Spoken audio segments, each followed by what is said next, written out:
What's up, motherfuckers? I'm trying to think of some, like a new opening line for the show. This is like the ninth or 10th show of BS with Aldo, and I'm still molding and creating it and looking at different possibilities. And so I've used the opening line, hello, mommies and poppies, boys and girls, blah, blah, blah. And then today I use, what's up, motherfuckers? Do you think, which of those two do you like best? And then I'll come up with some other ideas before we officially say this show is locked and ready for opening night. J2K, Cliff, Muck Muck, the number of people in the chat, I won't name them all. We've got 91 watching over all of our platforms and rising, 92, 93 as we are on Facebook. We're on Twitter or X, and of course on YouTube here. And a couple of things I want to get out of the way here. This is, as you can tell by my opening words, an adult content. Discretion is advised. So I should have said that first, but I did have it up on the screen during our pre-roll. And, we just let it rip here. It's barroom atmosphere. And so you're going to hear some fuck yous and you're going to hear some talk. Maybe not on this show, but on future shows, we'll be talking about tits and ass soon. So, and if you're on Facebook, head over to streamyard.com/Facebook. You can then see all of the comments being listed, and then also we can see your comments, and that would be nice for us to interact. I know we've got a handful of Facebook watchers, and I hate not to address any comment or criticism. There should be plenty of those. On this show tonight, we've got hopefully 4 guests happening. And so I'll introduce them as they come around. But I can tell you that Shorty and Carl from BCP, and Carl has his own network too. We'll talk to him about that. They're backstage and should be ready to go in a few minutes. Let me check the comment section. People are just kind of greeting each other and greeting me. Thank you, Aunt Mass. And J2K will be with us a little later. And Carl says he's going to go to the restroom. Don't pull me on just yet if you want to hear from me, because I have to change my panties and nylons. No problem, Carl. We will take care of you when you get back.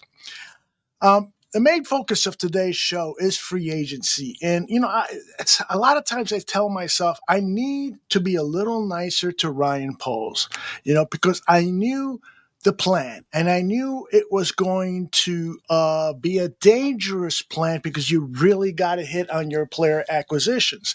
But he did the right thing in terms of gutting out the roster, opening up salary cap space. He's got, what is it, according to Yahoo Sports, he's got some $80 million, $80.14 million in available salary cap space. I'm not sure that's absolutely correct. None of the services really, Spotrac, Over the Cap, have it down to the penny, but generally those are close. I just took that Yahoo one because in a rush to get ready for the show, I picked the first available figure I found. So either way, when you have $80 million, you should be able, and first of all, when you have $80 million going into your 4th year in the NFL, you have to start wondering, wait a minute here, has this guy really optimized the resources that he has?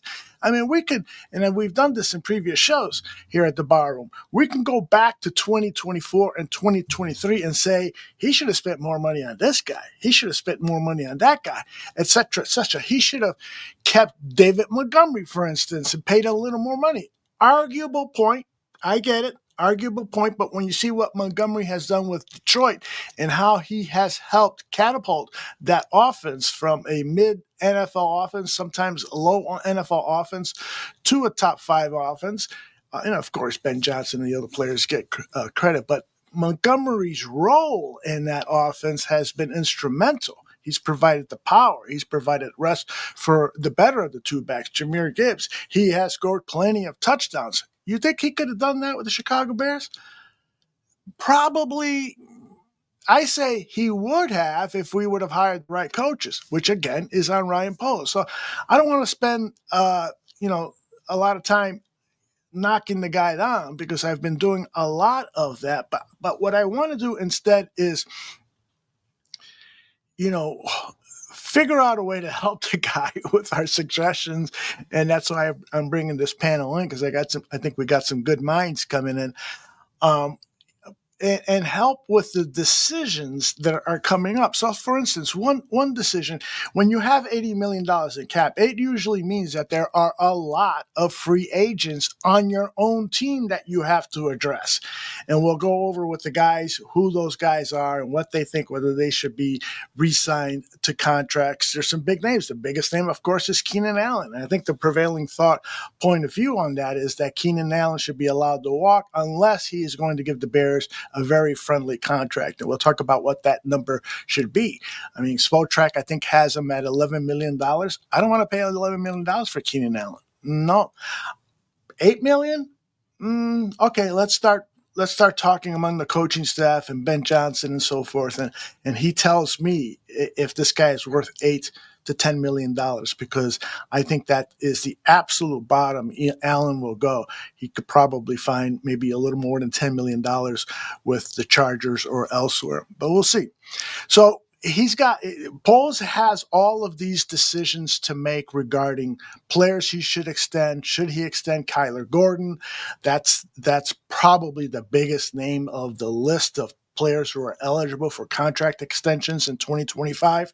Kyler Gordon seems to me like he is on the cusp of being recognized nationally as one of the top 3 slot cornerbacks in the NFL.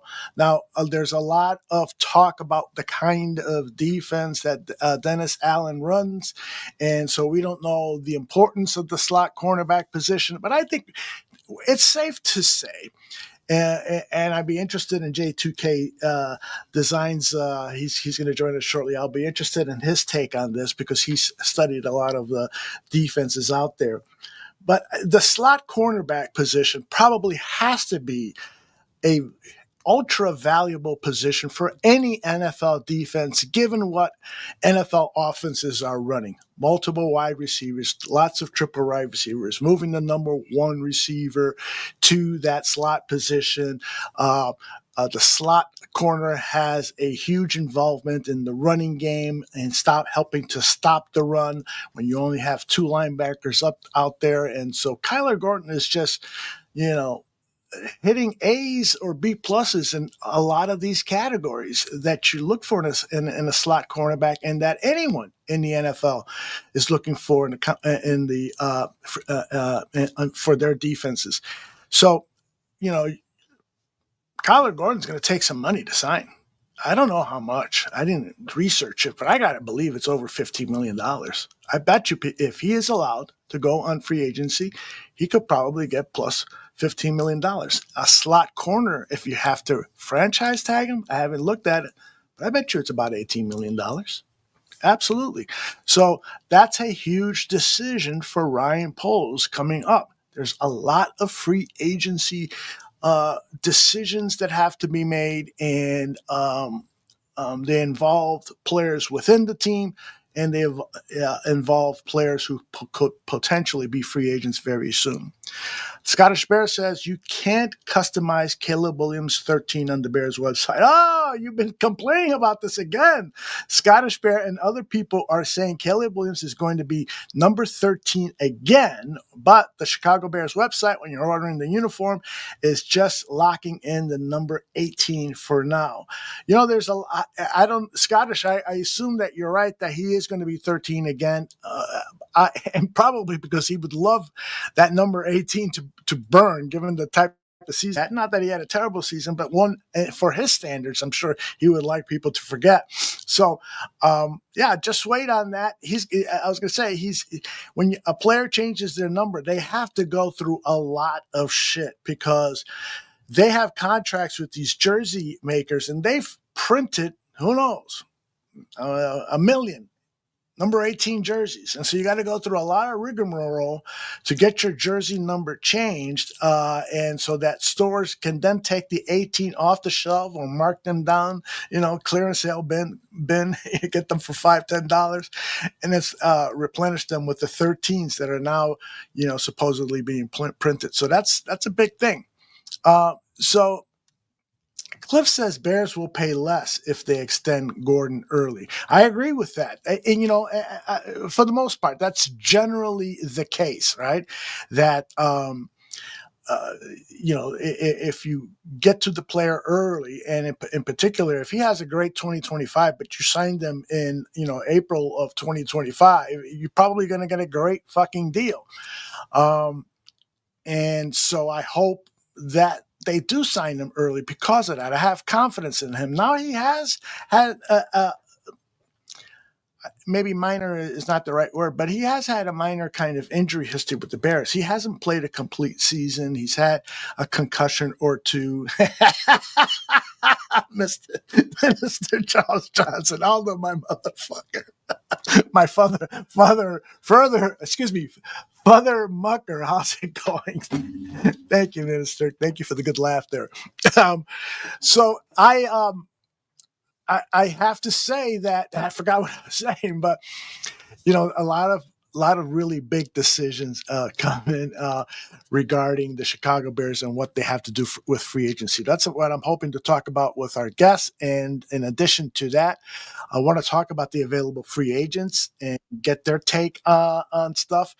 The interior offensive line, the outside offensive line. I got a feeling that we're going to have to live with Braxton Jones and Darnell Wright at the tackle positions because of the needs and expenses of trying to improve the interior offensive line. We're not talking about just getting a new center, a new left guard, new right guard. We're also talking about the swing guard, and having somebody on the roster you feel comfortable with. Well, if you bring in a Dahlman to be your center at the Falcons, what if he gets hurt? The Bears had some fucking great luck with getting guys hurt. So, absolutely, they have to really, do this the right way. The edge position, the interior defensive line. We talked about the center and offensive tackle, the safeties. Those are players that are available in free agencies. Those are the positions of players available in free agency that we want to talk about with the crew.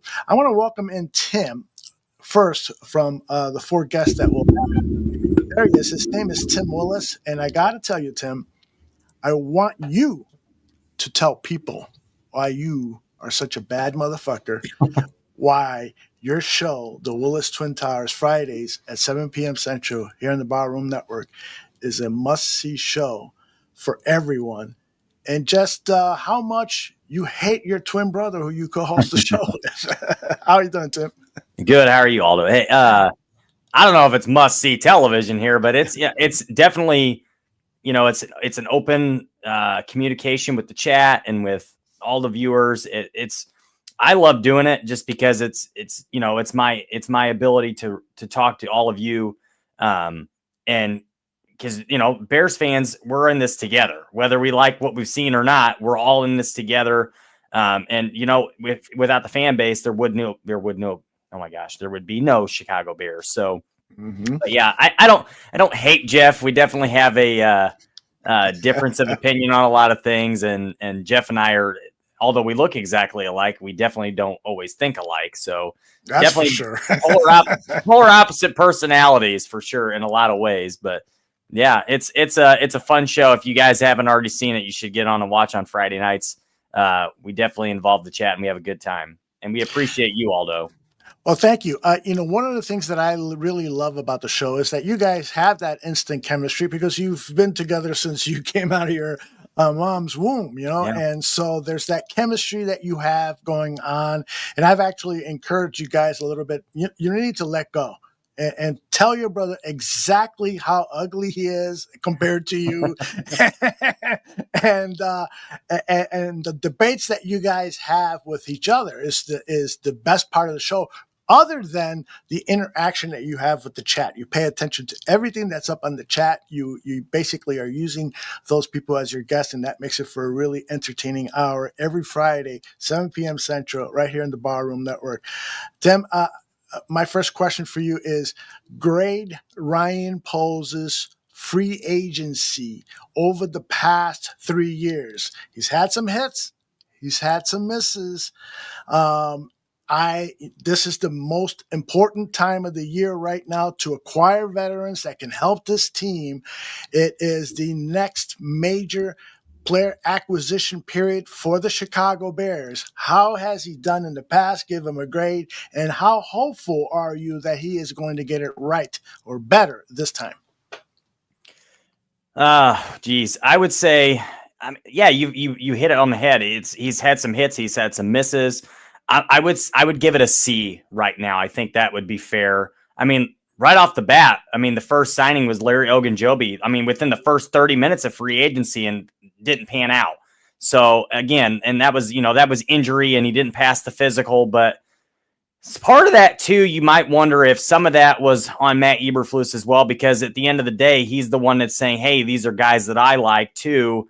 Maybe that could be part of it was this guy fits my scheme. This guy would work well here. And it's hard to tell. I mean, I would say of the big money spends that they've had, they have not done very well. Matter of fact, the most spending he's done have been in acquired trades or players that were already drafted, like Jalen Johnson, Montez Sweat.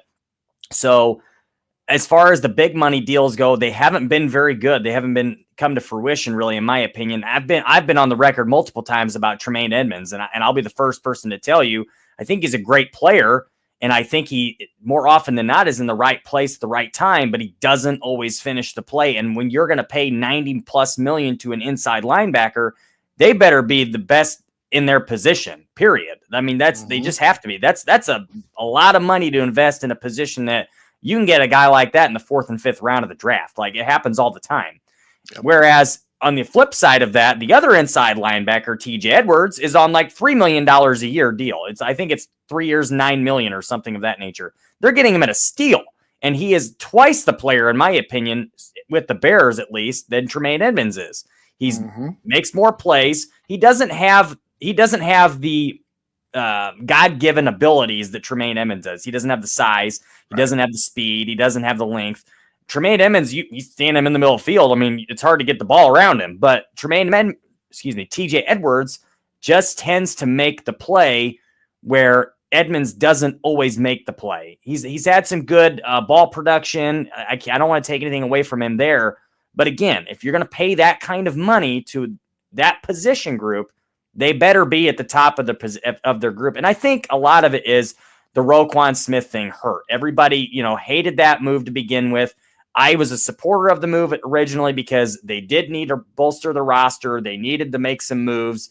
That was your best player, the player that you could probably get the most for, and at a position that, in my opinion, is a little more expendable than some of the others. So I didn't hate the move originally, but I think that left a sour taste in a lot of people's mouth because of what Roquan is doing in Baltimore right now and what we're getting out of Tremaine here.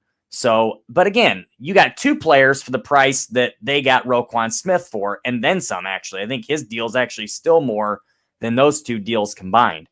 So, again, not necessarily the best, but at the same time, you're getting good production out of 2 players.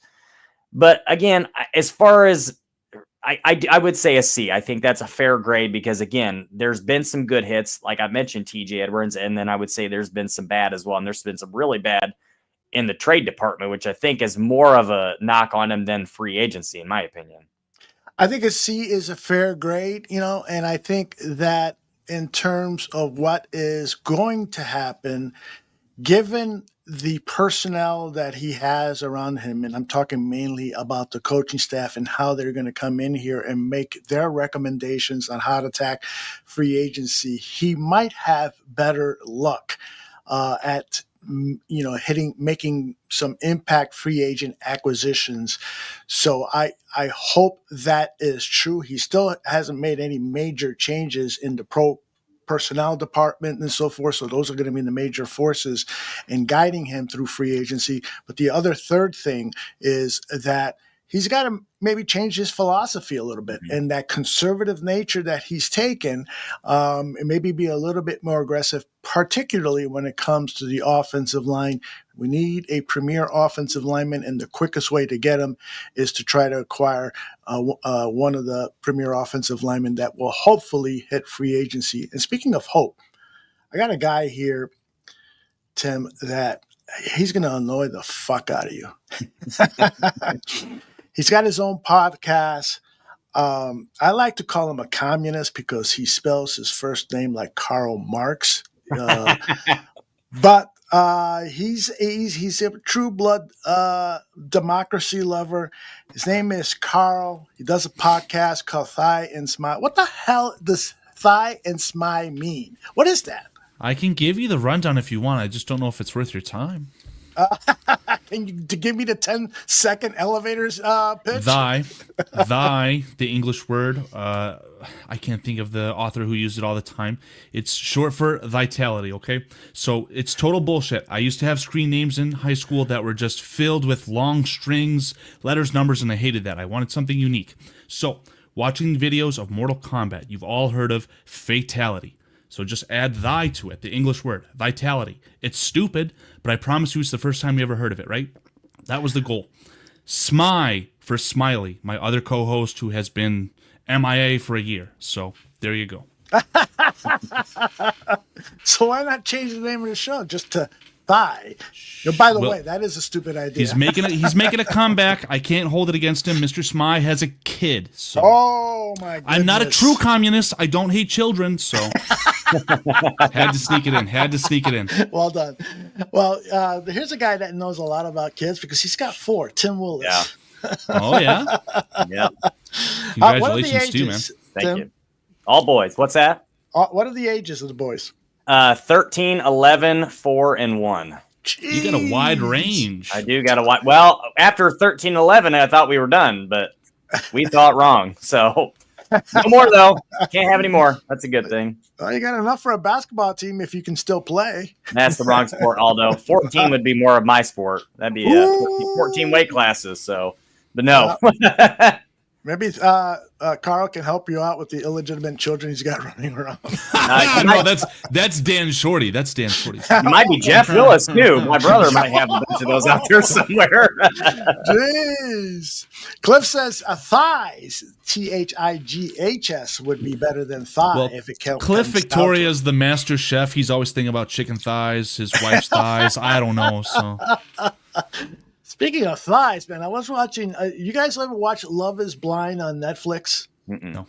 Okay. If you want to watch a show with your wife or girlfriend and so forth, but watch it for different reasons. She's going to be watching it for the romance. I'm watching it because of the thighs and the tits and the beauty and so forth. I hear you. There was a couple of girls on the most recent episode who were, wow, please.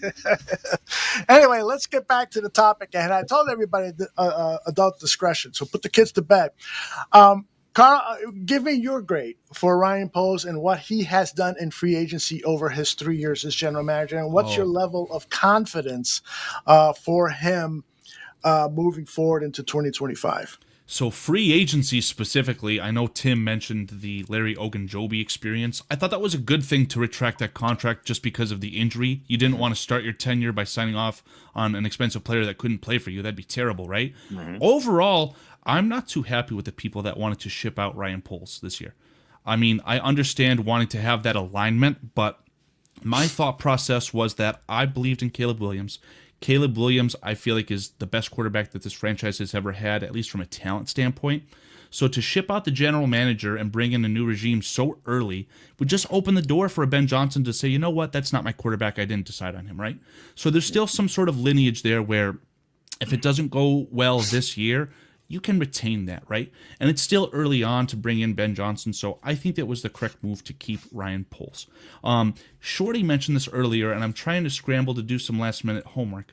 I would love to share something that I shared on Twitter with you, Aldo. Sure, absolutely. Let me see if I can find it in a timely manner here. So, There's a statistic floating around regarding Ryan Poles and specifically the Chicago Bears, their roster construction, because I think a lot of people in this community and space will say that you need to build through the draft. You cannot approach this like the 2024 Titans, who earned the number one overall pick because they thought they could buy a competitive roster in free agency. That's just not how this thing works, man. So the Chicago Bears actually lead the NFL in something. I think I'm almost close to it. I'm just scrolling down through my... I know what you're talking about. I think I know what it is, too. Yeah, so I need to clarify before I even show it. I did not do the homework on this. I was at the laundromat yesterday. I saw this graphic. I just threw it up on Twitter to see what happened, and the damn post went viral. I had no control over that.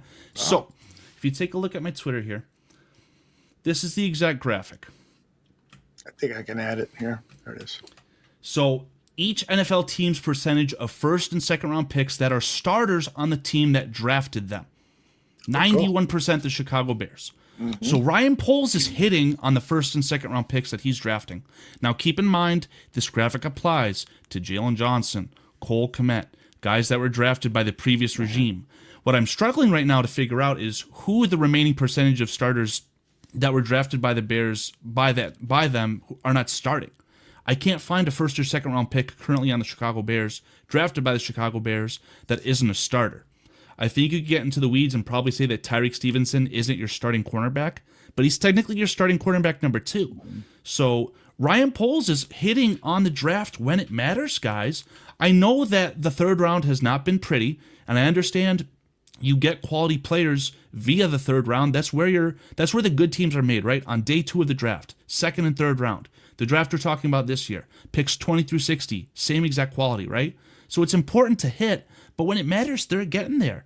And it's not that he's completely striking out in the back half. You found a starting left tackle. You found a quality backup safety in Elijah Hicks in like the 7th round.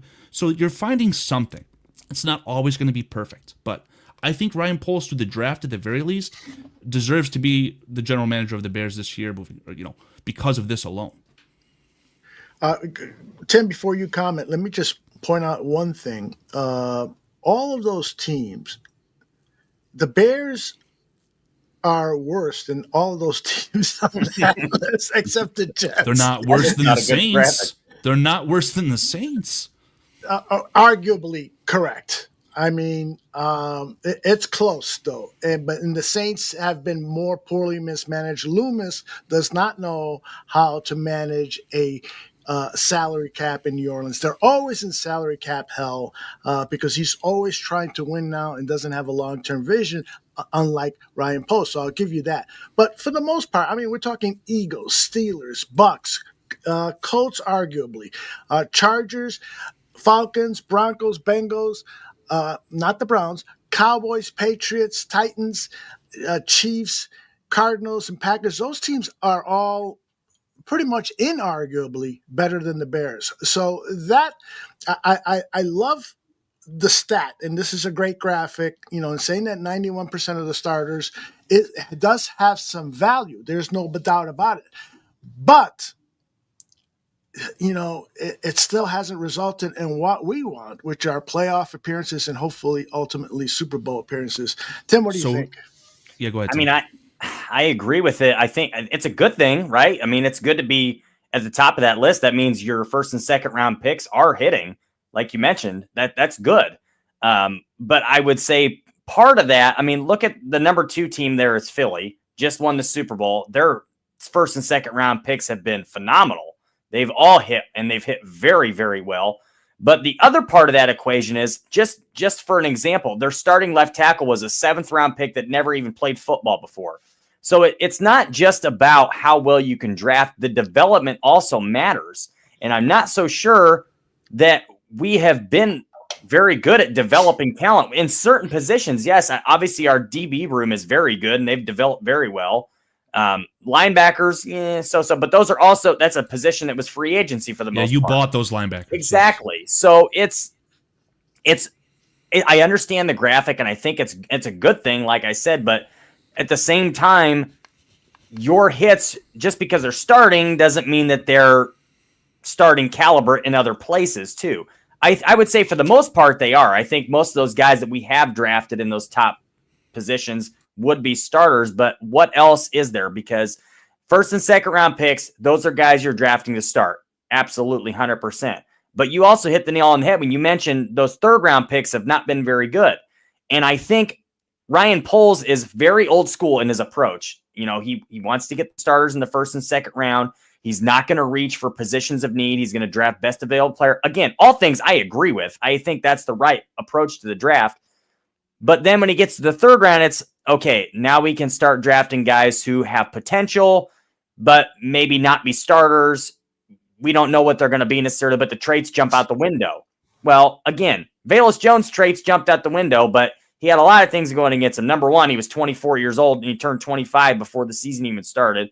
Number two, didn't have a long, good history of playing wide receiver in college, let alone playing it in the NFL. And three, he never really returned punts. He was only a kick returner. So you were drafting him in hopes that he could do certain things, even though he hadn't done them before.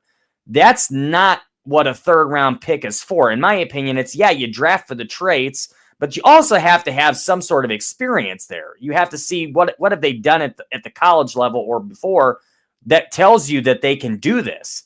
I don't know if we saw that from somebody like Velus, and he's not the only one. There's been others. Zach Pickens was, I don't know if that's, I think it's still out on Zach Pickens. I'm not really sure if we know. Tim, can I steal your thunder on Zach Pickens? Because I've always gone on record and said that Zach Pickens was a worse move than Chase Claypool. Yeah, it was like bad. Zach Pickens, he sucks.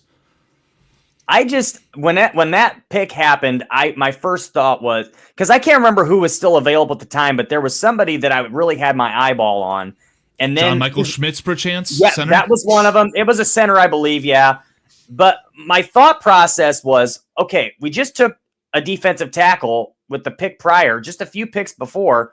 Why are we taking another one here? Is this a scenario Ryan where Poles tendency? Yeah, and my thought is you brought in back-to-back defensive backs when the room was bad. You brought in back-to-back defensive tackles when that room was bad. Right. And then while I'm speaking, Velus Jones, I think it was an okay selection in the moment because you had a weak wide receiver room and you wanted to see what you had with Justin Fields. Yeah, but there were other more proven wide receivers available after the Jones pick.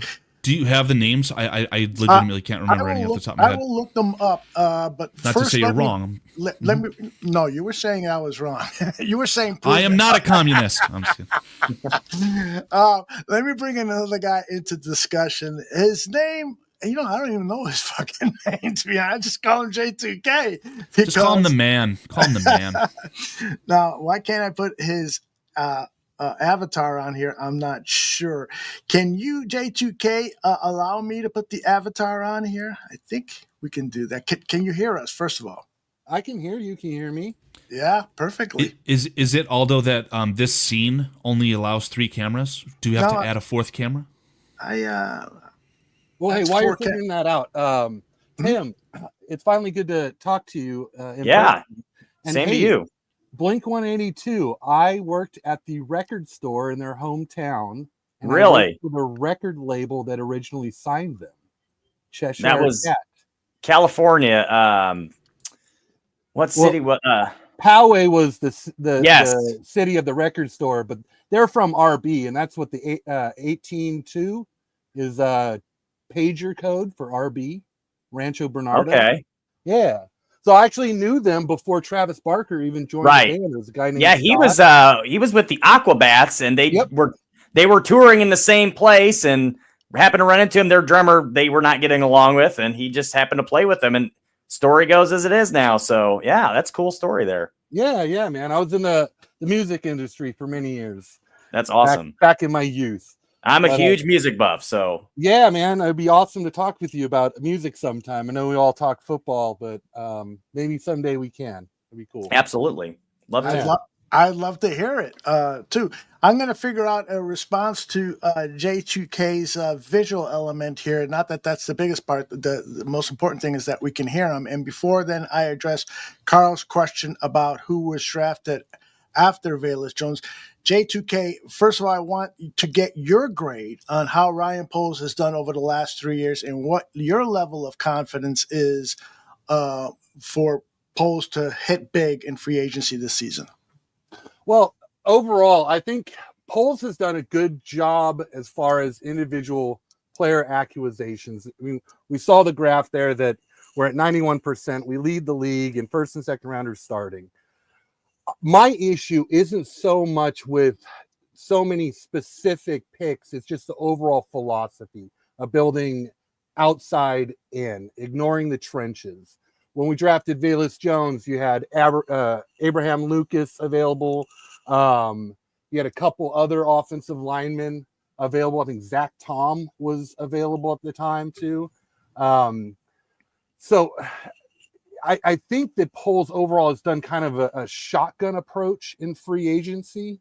He hasn't really dumped a bunch of money into big free agent targets. Now, the trade for Claypool, the trade for Sweat, I mean, that's outside of free agency, right? Mm-hmm. One's a miss. I would say one's a hit so far. Last year was a rough year. We'll see what happens with Sweat next year. I'm hoping for a bounce back season when he's healthy. So overall, I give him a B minus, and I think I'm being very generous with that. And that's more to do with when you step outside of just being a Bears fan, you look at other teams, their drafts and their GMs. Poles is doing above average, in my opinion. Okay. Anyone want to challenge J2K on his B minus grade? No, I don't think that's. I think B minus is spot on. I've always just been of the school of thought that the hardest thing to do in sports, not the NFL, not soccer, not baseball, the hardest thing to do in sports is to get the quarterback position right. And this is the most hope that I've ever had in a quarterback. I don't care if it was the no-brainer slam dunk move. He made it. I agree. And I'll be the first person to agree with that because I was the skeptic. I was the one that said, keep Justin Fields, trade the pick, build around him. So, and I was proven wrong, and I'll be the first person and happiest person to tell you that I was wrong. God bless you, Tim. I love hearing it. God bless you. Well, I think Jalen Hurts actually aids to the argument of Justin Fields. He can build around a guy, who doesn't have to pass the ball 30, 40 times a game and win it, in the air. He can win it on the ground, win it with a complete team, don't make mistakes, So I'm curious to still watch. I think Justin Fields is still a incomplete grade, in my opinion. He came to a terrible situation. Mm-hmm. He got a year to sit on the bench with Russell. He actually played, well enough to win with Pittsburgh. I would almost argue better than Russell Wilson actually played. And, he's got an opportunity to go to a team and start.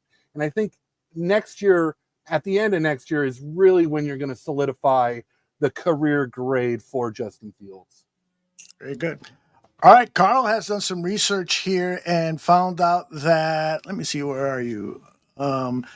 In the third round, after Velus Jones Jr. was drafted, Jalen Tolbert, David Bell, Danny Gray, not exactly outstanding wide receiver candidates. And so, Carl, then I say to you, please do the research on who was available on the offensive and defensive lines, because that was always the number one priority going into the drafts. If you were a fan of the Chicago Bears before the Poles era, you know that the offensive line has been a problem for this organization for many years. It's been a lightning rod, man. Even with Jay Cutler, they have not had a good offensive line the day that Olin Kreutz left this team. Mm-hmm. That's right. And so, you wish your GM, a former offensive lineman himself, would come in with the mentality of saying, okay, I'm going to attack this offensive line. I am going to, when it comes down to grading people closely, I'm going to side on the side of the offensive or defensive line, because that's where you win football games, especially in a cold weather city like Chicago. So, J2K, I will ask you, when you give him a B minus, what about when you look at his drafting on the line of scrimmage? How disappointed are you there? Well, that's probably where the minus comes in. So I think, I really like Darnell Wright, but I think he handcuffed himself into drafting the right tackle because he just couldn't find one in free agency. Granted, I didn't want him to overpay for Mike Lynchy. He liked most of the contract terms, but he just didn't want to go over the hill, I think, with the guaranteed money there. I'm not sure. I haven't heard all that great things about Mike in Denver, so I kind of am okay with that post, the draft and all that. But I do think that Jaylen Carter was the better player available. We could all debate that till the cows come home. But Darnell Wright, he is a good player.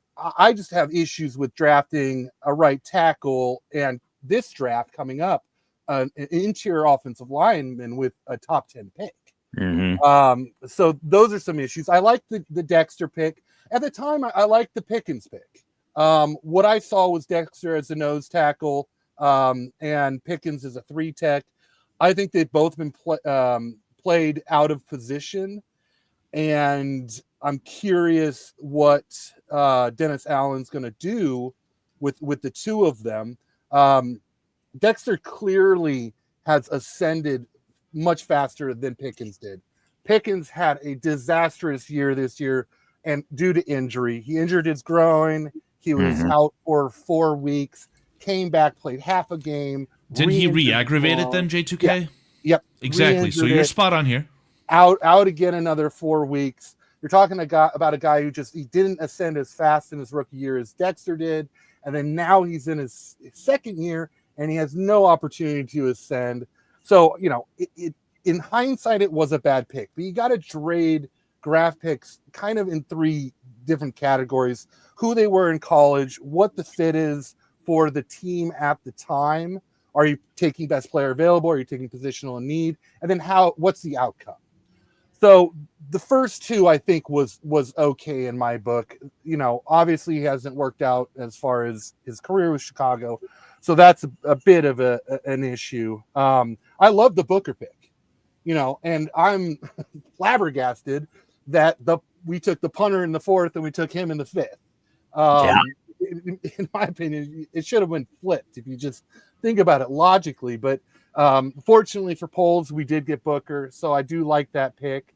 Dominique Robinson, I don't mind that pick. It's a very late round pick, and I think he's going to be someone I'm very curious to watch when he gets into Dennis Allen's system, because he is that large, dominant defensive end that Allen has worked with and had a preference with in his defense. Offensive line, Braxton Jones was a great pick for a 5th rounder, but at some point you just got to call it a day with the guy, because, he's as good as he possibly can be, and that's a fringe start, right? Mm-hmm. Let me challenge you from this perspective regarding Braxton Jones, guys. Right now, this is the free agency proposed potential free agency list for offensive tackle position. So you got Ronnie Stanley of the Ravens. This guy has missed 30, some 26 games, I think, over the last 5 seasons. Garrett Bowles of the Broncos, Cam Robinson, Walker Little, Tyron Smith. All of these guys, with the exception of Stanley and potentially Bowles, are not better than Braxton Jones. Yeah, you stole my thunder here, Aldo. I'm sorry. I agree. You stole my thunder here, Aldo. I mean, there's no clear upgrade on this list outside of Ronnie Staley. Mm-hmm. And Ronnie Staley, in my opinion, is designated for either the Ravens or another true contender. So I think that Braxton Jones as your left tackle for a 5th-round pick this year, considering the needs, the Chicago Bears only have 1 player under contract in the interior offensive line, whether that's a starter or a secondary, and that's Ryan Bates. We don't know if Ryan Bates is going to retire because of his arthritis. So I don't think you can say, J2K is going to, J2K, you may want to go earmuffs. He's going to yell at me. You might not want to draft a left tackle at Agreed. Because you can't afford to do so. I'm not saying 100%. that you want to give a gold jacket to Braxton Jones. I'm saying let's have Braxton Jones squeeze the lemon on that contract, allow hopefully Karan to develop, and maybe, just maybe, the best outcome is Braxton Jones plays and you trade him away at the deadline like what the Jaguars did with Cam Robinson. Recoup a little bit of the assets, let someone else pay him. Then you can find your upgrade at that point. I want to piggyback you because I 100% agree. And I'll be the first person to tell you that I don't believe Braxton Jones is the long-term answer. He's not. But I think this year is you have to start him this year. And I have a couple reasons. Number one, free agency pool at tackle is very weak. And in the draft, it's very weak at tackle. I'm not sure any of those top-end guys in the draft are even tackles in the NFL. None of them have the height or the arm length to play tackle in the NFL. It is what it is. They don't. Everybody wants to talk about, is it Campbell from LSU? I just don't think he's going to have the length. But there's some really good players that could play guard. And I think where the Bears are now, they've positioned themselves well where they could trade down, pick up some more assets, and draft a guy like Membu from Missouri, who I think is going to be a fantastic guard in the NFL. And I think if you are able to shore up that interior offensive line, you got to sign at least one guard or a center in this free agency class, and then draft a couple of players for that interior. All of a sudden, you may see a breakout from Braxton Jones and from Darnell Wright, or at least an uptick in their game, because now that interior is solidified. I think you have to do it. I think you have to do it that way because I don't see anybody in free agency or the draft that can come in there and play better than Braxton or Darnell Wright for that matter. I want to hear this clapback from J2K because it is going to be marvelous. All right. So first off, I just want to talk about that list that Aldo brought up. So free agent left tackles are never good. Nobody lets a good left tackle go to free agency. Of course, Braxton. I know he was having some connection issues. So J2K, whenever Aldo, I can hear J2K. I hear him as well. How come I can't? That's weird. You hear me, Aldo? J2K? Am I here? Interesting. Do you guys I wonder if J2K is on a different audio length. Aldo, J2K sounds great to me right now. Yeah, I think I am in a different audio length. Weird. Because I've never had this problem. I never saw you guys in the backstage. Anyway, go ahead. Ooh, okay, J2K. Yeah, I think I'm in a different audio link. All right. Anyway, So back to my point of the list of left tackles. No good left tackles ever make free agency. Of course, Braxton Jones is going to be in the mix for the top of that list, right? So I don't think that's a fair way to grade Braxton Jones. Second, he's coming off of an injury, and he really didn't progress last year. Karan, also, we have no idea what we have in Karan. Yes. And that's a big concern because I don't think you can go into this season with Braxton Karan and say, we're going to be okay at that position. Now, it is true, this draft does not have a slew of left tackles like last year's draft. And I'm going to bring up Josh Simmons, and I know people are going to push back on that because of the ACL injury. But think about this in 2 years, in 3 years. Is Josh Simmons going to be a top left tackle in the NFL, a top 10, top 5? I think so. Looking at his tape prior to getting injured, right? So for me, like, this is a perfect time to take the risk of, or not take the risk of Josh Simmons, because ACL injuries nowadays are it's like a routine operation. You see George Pickens come back from an ACL. You see Jameson Williams come back from an ACL, both maintaining their speed.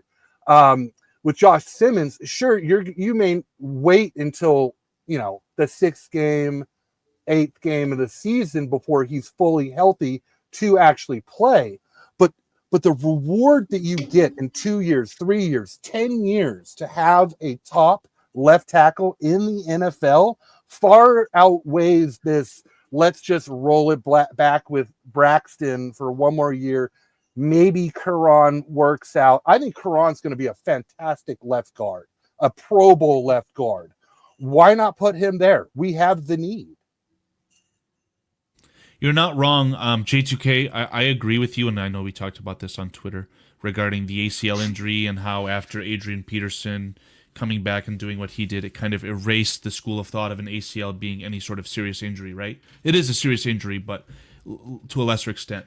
But let's talk about offensive linemen. Google, the old Google machine, is telling me guys like Keon Smith, Jack Conklin, Andrew Voorhees, and Elijah Vera Tucker. These guys got ACL injuries, and I don't know if they're they were very good to begin with. Elijah Vera Tucker is the guy who's standing out to me. I feel like he was a high draft pick, and I don't know if he's panned out since. I don't know if it's just because he sucked or if that ACL did it to him. But I would be leery of spending a top pick on an offensive lineman that high that's injured. I just don't think that the Bears are in a position where they can do that, especially considering the state of their current offensive line. Mm-hmm. Well, I tend to agree with you, actually. I don't mean to cut you off, J2K, but I just think that's a big investment at a tackle position that high in the draft, and the Bears have too many needs right now to swing and possibly miss there. You have to hit. It's got to be a position you hit on. You got to hit on it right now. You only have 3 more years before Caleb Williams is going to get a massive deal. So you have to get somebody right now that can start before you really have to start paying some of these guys. And I think you don't want to take a risk with an ACL. I don't want to do that, in my opinion. I don't want to steal J2K's thunder regarding the salary cap as well, because he made the comment, and I don't know if he saw my tweet that I stole from Brett Kallman, but essentially, this free agency, next free agency, we can load up on some heavy hitters. Mm-hmm. I think that Trey Smith is a no-brainer if he ever hits the open market. Yes. Get an AI chatbot set up. The second that he becomes available in the league circles, submit the bid to make Trey Smith the highest paid offensive lineman in NFL history. Why not? Yes. Okay, so the argument isn't whether Josh Simmons can be a dominant left tackle in the NFL. No. The argument is that you're afraid of the ACL injury, right? No, he could not be allowed to be a dominant force in the NFL because of the ACL injury. He may never return to form. We don't know, and I don't think the Bears are in position to gamble right now. Really? Yeah. Well, all right. So the point I'm making is that George Pickens had the ACL injury at the same time that Josh Simmons did. He ran a 4.47 at the combine. I will say too, I think it's a little bit different. Yeah, I was just going to say I think it's a little different for a tackle or an offensive lineman than it is a receiver. Yeah, we need a big sample size of left tackles specifically that had that injury and what they were versus what they became. Or well, I think I don't know. Conklin was drafted to play left tackle by the Titans, and now he's a guard, if I'm not mistaken. Right. So again, we're playing the let's take a tackle to play guard experiment. Yes. At that point, let's go with the safe bet and just take Calvin Banks. He can be your left guard to start 2025, and if he's good enough to play tackle, then sure. But whatever. Why do we Bears fans keep playing this safe? We don't want to draft Carter because the incident he had pre-draft, but in 2 years of Philadelphia, I haven't heard a single negative thing about his character at all. I want to trade up for Mason Graham, J2K. I don't know if you saw that. I want to do. In my opinion, the Bears were in no position to draft him at that time. Their locker room was not ready to handle a guy like him. And that would have made the biggest difference. Philly definitely, they had Fletcher Cox, they had Mason Graham, they had a defensive line that can handle that attitude. Philadelphia has 5 of Jaylen Carter's teammates from the whatever national champion team that Jaylen Carter was a part of. If Jaylen Carter was on any other roster aside from Philadelphia, he'd be closer to Zach Pickens. Yes. But that's a swan song of mediocrity, guys. That we can't I agree. Our head coach isn't good enough. He can't handle a locker room with a guy who, came from Georgia and bumps loud music in his car. J2K, let me put I don't want to embarrass myself on Barroom Network. You always do when you're here, so I don't know what's stopping you now. I don't feel comfortable talking about alleged murderers. I mean, I'm not going to do it out of respect for you, Aldo. Well, no, because I will say this. There is just so much suspicion around. There was so much suspicion around Carter at the time of the draft. Why did he leave the scene of that accident where a teammate died and another person close to the team died? Why did he leave the scene of the accident? That's the very top thing. And then there's been all these allegations. I'm not saying that the guy did anything wrong. I'm just saying that the one thing that we know for sure is he left the scene of an accident when somebody was burning to death. And that to me disqualifies a guy. And when I'm early as a Jerry general manager, and there are still other good players in the board, particularly at the line of scrimmage, which we need to bolster, I'm fine with taking Darnell Carter, particularly after I put him through such a strenuous workout, and he never complained. And he just proved himself to be a hard worker. And Carter, in the meantime, couldn't even last a combine or his pro day drills because he was out of breath. That, to me, that's, with all due respect, J2K, that's kind of revisionist history that we should have taken him. No. Every sign was there that this guy was not suitable for the Chicago Bears at that time, that place. The quality of the player, absolutely. You're absolutely right about that. He would be a great player on this Bears defense and probably an all-time great. But was there insurance that he was going to stay out of trouble? And you couldn't get insurance for that unless you had a ball club like the Philadelphia Eagles with former teammates and veteran leaders and a winning mentality. Look at what happened with the Chicago Bears last season. And you had so many disgruntled players, everyone from DJ Moore to Cole Kmet to Gerald Everett and so forth. These guys, they took losing bad. Imagine how Jaylen Carter would have taken it. So I don't know, J2K, what do you think? Well, I agree with you on many of your points, Aldo. The one things that I will push back is, I'm not trying to revisionist history this because I don't know what exactly happened with the incident of they were racing cars, somebody crashed, they died. Now, you could look at that situation a lot of different ways. Like, was he actually at the scene of the incident, or did that happen behind him? And he was like, what do I do? I believe he called somebody, his agent, and they said, leave the area. That's what I remember the story was. It wasn't as if he was recklessly driving and crashed into somebody else and killed them. So the claim I think Carl was tentatively making about being a murderer, I think is a bit of extreme. Now, I don't. It really absolutely is extreme, and the man who talked me off this ledge is in the chat, and by letter of the law, he is not a murderer. That's why I'm starting to use the word alleged in a joking situation. And that man is PJ, my guy PJ. What up, PJ? Absolutely. Shout out PJ, the voice of reason. Absolutely. Right. So, but that's not really even the argument I want to make about it. And I'm not really pushing back so much that there was a huge mistake that Ryan Poles didn't take Jaylen Carter and took Darnell Wright.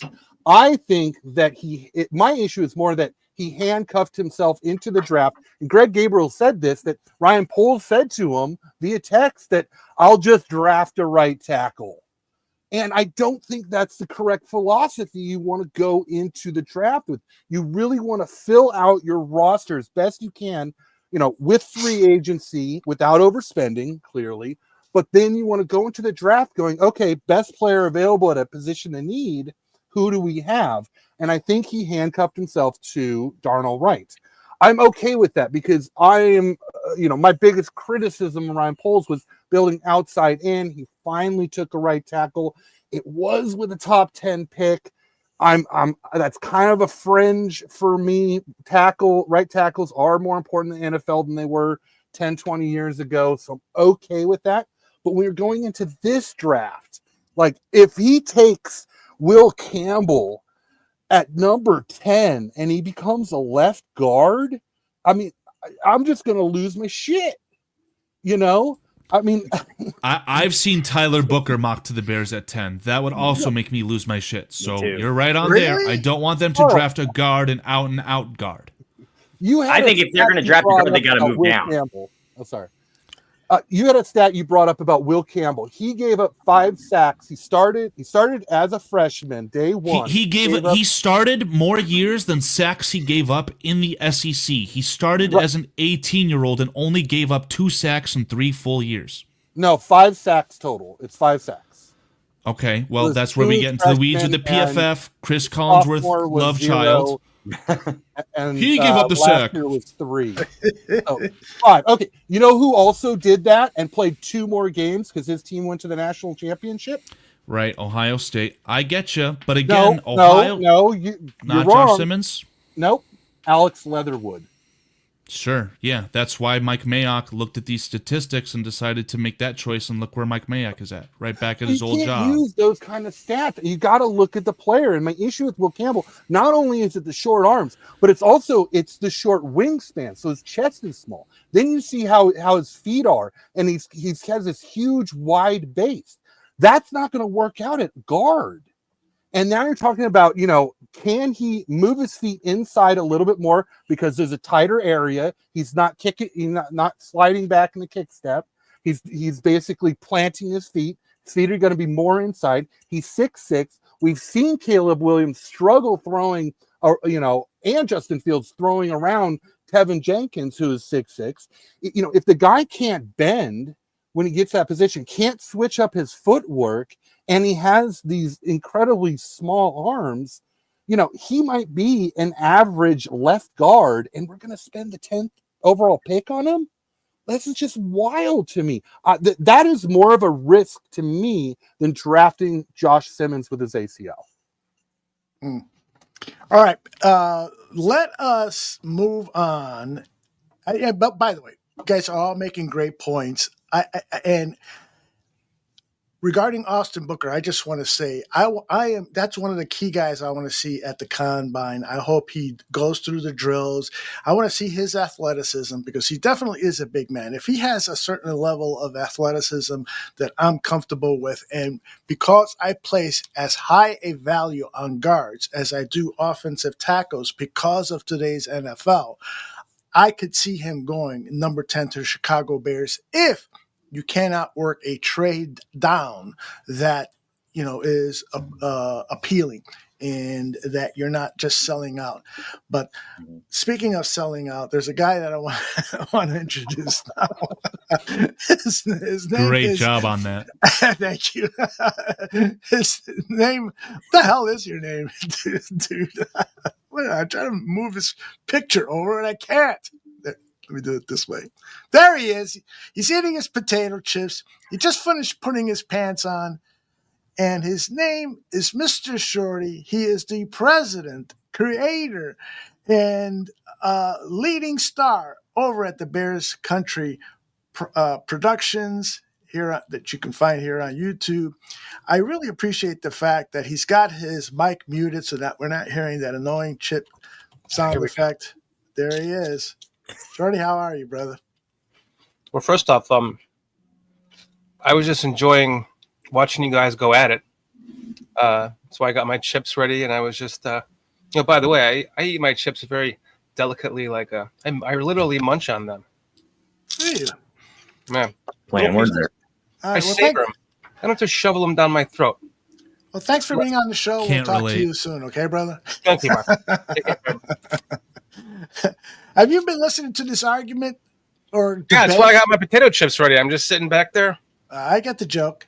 Thanks for explaining. Finally, it's settled in, huh? I can stop eating those things. That wasn't a plug for Munchos.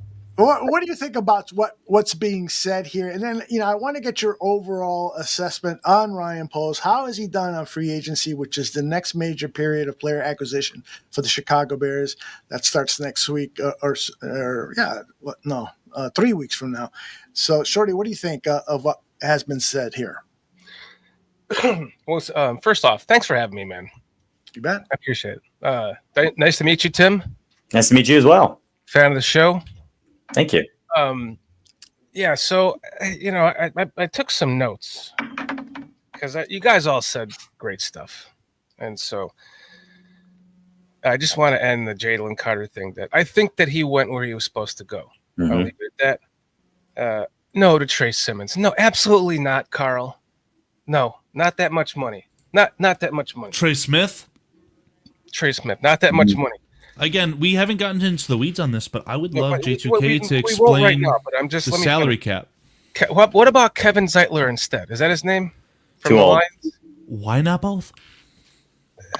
You could probably sign both. Kevin Zeitler won't cost an arm and the leg, so that shouldn't kind of be one or the other. By the way, is Ryan Bates is he just Bills. a clone of who's the guy that we signed last year or the year before? Wasn't he a Packer? Lucas Patrick. Lucas Not maybe like resembles him in the face. Yeah, How did probably. those guys become the same dude? Because they both did the same thing. Yeah, like we tried to get him the same year as we same got. steroids. That's what it is. You take the same steroids, you look alike. At least And, Lucas Patrick played a little. And then I wanted to say, did I actually hear J2K say Drade draft picks? Or am I just too high right now? I can't figure that out. Yeah, you're definitely off the gummies, I buddy. swear you said Drade draft picks at one point, and I wrote it down. It's like the 48-minute mark. J2K was suggesting that Shorty gets dreads. Get you some more views on that. I don't think I said trade draft picks at all. Or You said the trade right draft or the picks. wrong. I swear to God you did, and I was like, I gotta write that. That's a good one. Interesting. Yeah, and then trading draft picks. And then the final one, my final thought is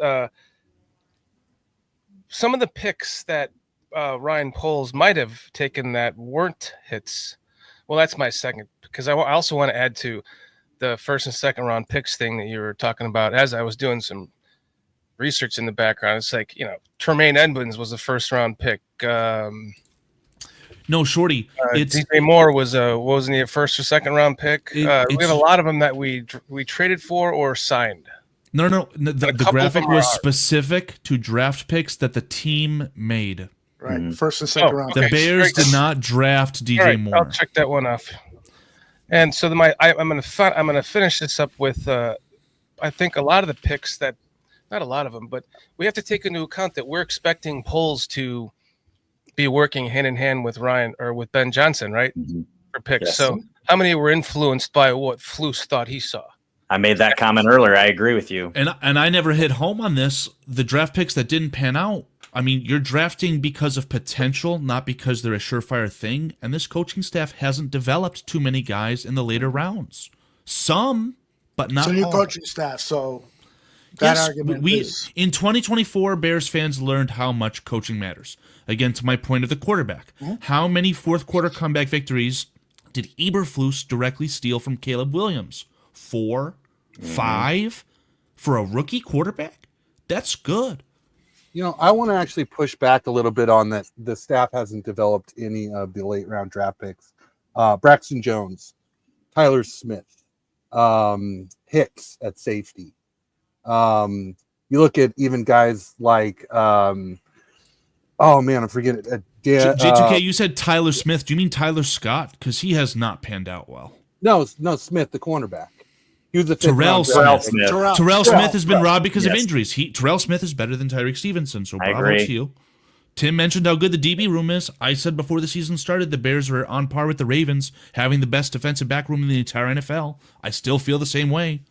Look at Bill Murray, guy who's a practice squad guy, came in. UDFA, right. And Bill Murray is not proven. He just had a good game against the Panthers, but you're on the right track. You're talking about a defensive tackle on a practice squad in New England, and a year later, he's on the Bears and starting as a left guard and played a pretty good game. My point isn't that we've done wonders developing talent, but just that the argument that we haven't developed anyone, I think it's just a little extreme. And we haven't found or developed a Jason Kelce either, so it's a bit of a flip side, right? I'm just saying it hasn't been perfect. But I would much rather that the Chicago Bears general manager hit on the first and second round picks instead of missing on the first overall quarterback and saying, but we got Tyson Bagent who's so-so and we're getting 6 wins because of him. He's hitting when it matters was my only argument. Let me just comment quickly on J2K, and then I'd love to get Tim's opinion on this. The issue, I think, is more that the Chicago Bears have not developed players into Pro Bowlers. Certainly you can make the case that guys like Braxton Jones have gotten better. I mean, this guy's a fifth-year draft pick that played at some college that they didn't have internal plumbing, So there's lots of really good stories, but there are no Pro Bowl players here. We haven't taken a guy like Tyreek Stevenson and ensured that he's going to be on the Pro Bowl ballot next season. Braxton Jones, you name any of these draft picks, they are all big questionable marks. They can be considered mediocre to a little better than average, and you're not going to win titles that way. Tim, what do you think about what I just said? I think situation matters. I think that's what I think we're getting to that a little bit here, but I really think the situation really, really matters. I mean, we're talking about Darnell Wright, who I think could be and should be a Pro Bowl caliber player. You have a decent guard to his right. If they would have just left Tevin Jenkins over there, dear God, he would have been a Pro Bowler, and Tevin Jenkins probably would have been a Pro Bowler. How good would Darnell Wright be with his former college teammate Trey Smith next to him? Yes, I agree. Darnell Wright be the All-Pro right tackle? Listen, I'm with you. I think throw the kitchen sink at Trey Smith if he hits free agency. Give the guy $30 million a year. I don't care. Give the guy the money because they have got to solidify that spot. Yes, spend it. You have it. You've got $65+ million in cap space. You have the money for the next 3 years. Spend it on the interior offensive line. I don't care. Throw the kitchen sink at them. They've got to spend the money somewhere. That's where it needs to be spent. Don't throw it at a linebacker. Don't throw it at a wide receiver. Throw it at the interior offensive line. I don't care how you get there. Just do it. So I 100% agree there. But again, we're talking Darnell Wright could be a different player. Tyreek Stevenson, if he would get his head out of his rear end, he could potentially be a Pro Bowl player there because he was on that trajectory. He hit most players take 2 years to hit that mark. He was doing it at the end of his rookie season. Like he was really starting to hit that stride. Completely fell off because he can't get out of his own way. But again, there are players here that we have drafted that have that potential. They're just not hitting that ceiling. And I think a lot of it, again, situation is a lot of it. Coaching is a huge part of it. And look at the defensive back room. Look how it's developed. But look at who the coach was. One of the best defensive back coaches in the NFL. Linebackers, so-so. Again, you bought them. You bought those guys. And that's supposed to be Fluce's strength. Defensive line development has been atrocious. You had a guy who, for whatever reason, you kept on staff, even though he'd done nothing up to that point. And I can't even think of his name, Smith, D-line coach. It was terrible. And Travis, thank you. Essentially Eric Washington's job. Yes, and again, that was a major flameout. Yes, it was. I agree, and I thought he would do a much better job as well, and he didn't. And it took him, 4 games calling the defense to finally start figuring it out too. And the offensive line, don't even get me started. I know Greg on his show has mentioned that Chris Morgan's a highly respected offensive line coach, but the guy never got the job done. And you promoted him and gave him offensive line coach and run game coordinator. The guy had not developed a single player on that offensive line. Most players regressed under his watch. I don't know if they were looking at Braxton Jones' rookie season and saying, wow, this guy can really do the job. But Braxton Jones exceeded expectations as a rookie because he was a 5th-round pick. That doesn't mean the guy developed into a Pro Bowl player. The point is he exceeded expectations for he was drafted. That doesn't mean that's what you need in that position. It just means he exceeded expectations. But we had not seen development there anywhere on that offensive line. Darnell Wright came in as a great player. So that's not development. If anything, he's probably regressed under Chris Morgan. So I'll just end it by saying how I started. A situation matters. And I think that now the situation is a lot better than it was when those guys were drafted so far. I want to go back to what Aldo's question really was. Is we haven't developed any Pro Bowl players. Now, when you look at Pro Bowl players, they tend to come from complete teams that are winning. Mm-hmm. They don't come from teams that are losing. You look at Super Bowl winning teams and they've got 10 Pro Bowlers on their team. Well, they didn't have 10 Pro Bowls on their team the year before when they didn't win the Super Bowl, but they had the same guys, the same names.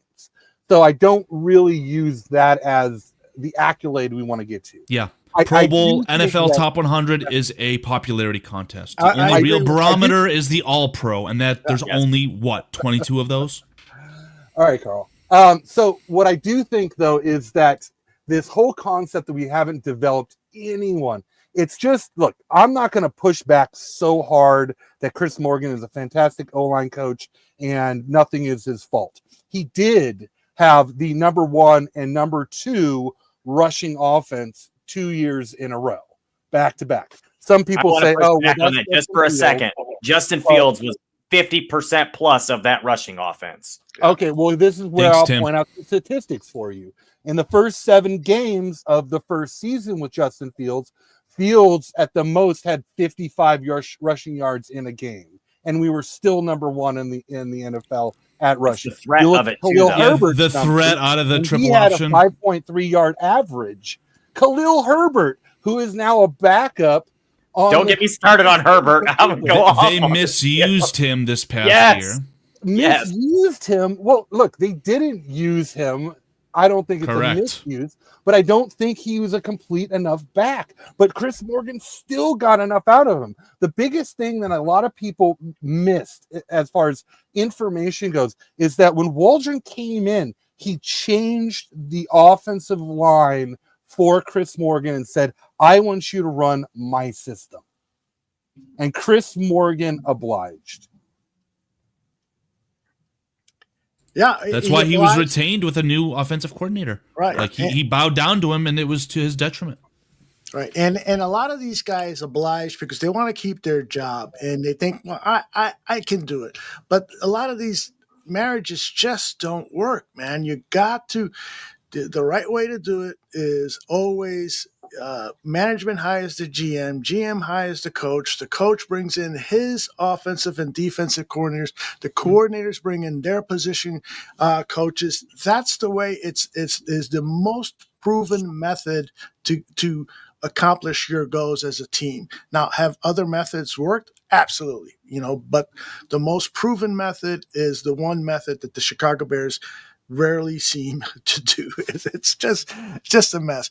Guys, I wanted to share with you over on NFL.com, they did an article about Bears free agents that could potentially be released to create more cap space. So, of course, the problem with that is, you drop a player, now you got to fill that player. So you got to make sure that there's an abundance of talent available in the draft, or that you've targeted a free agent who is going to replace the player but for less money, and replace the player, playing well. So the first 2 names that were brought up by and I'll get the author's name here, was Matt Okada. He wrote this.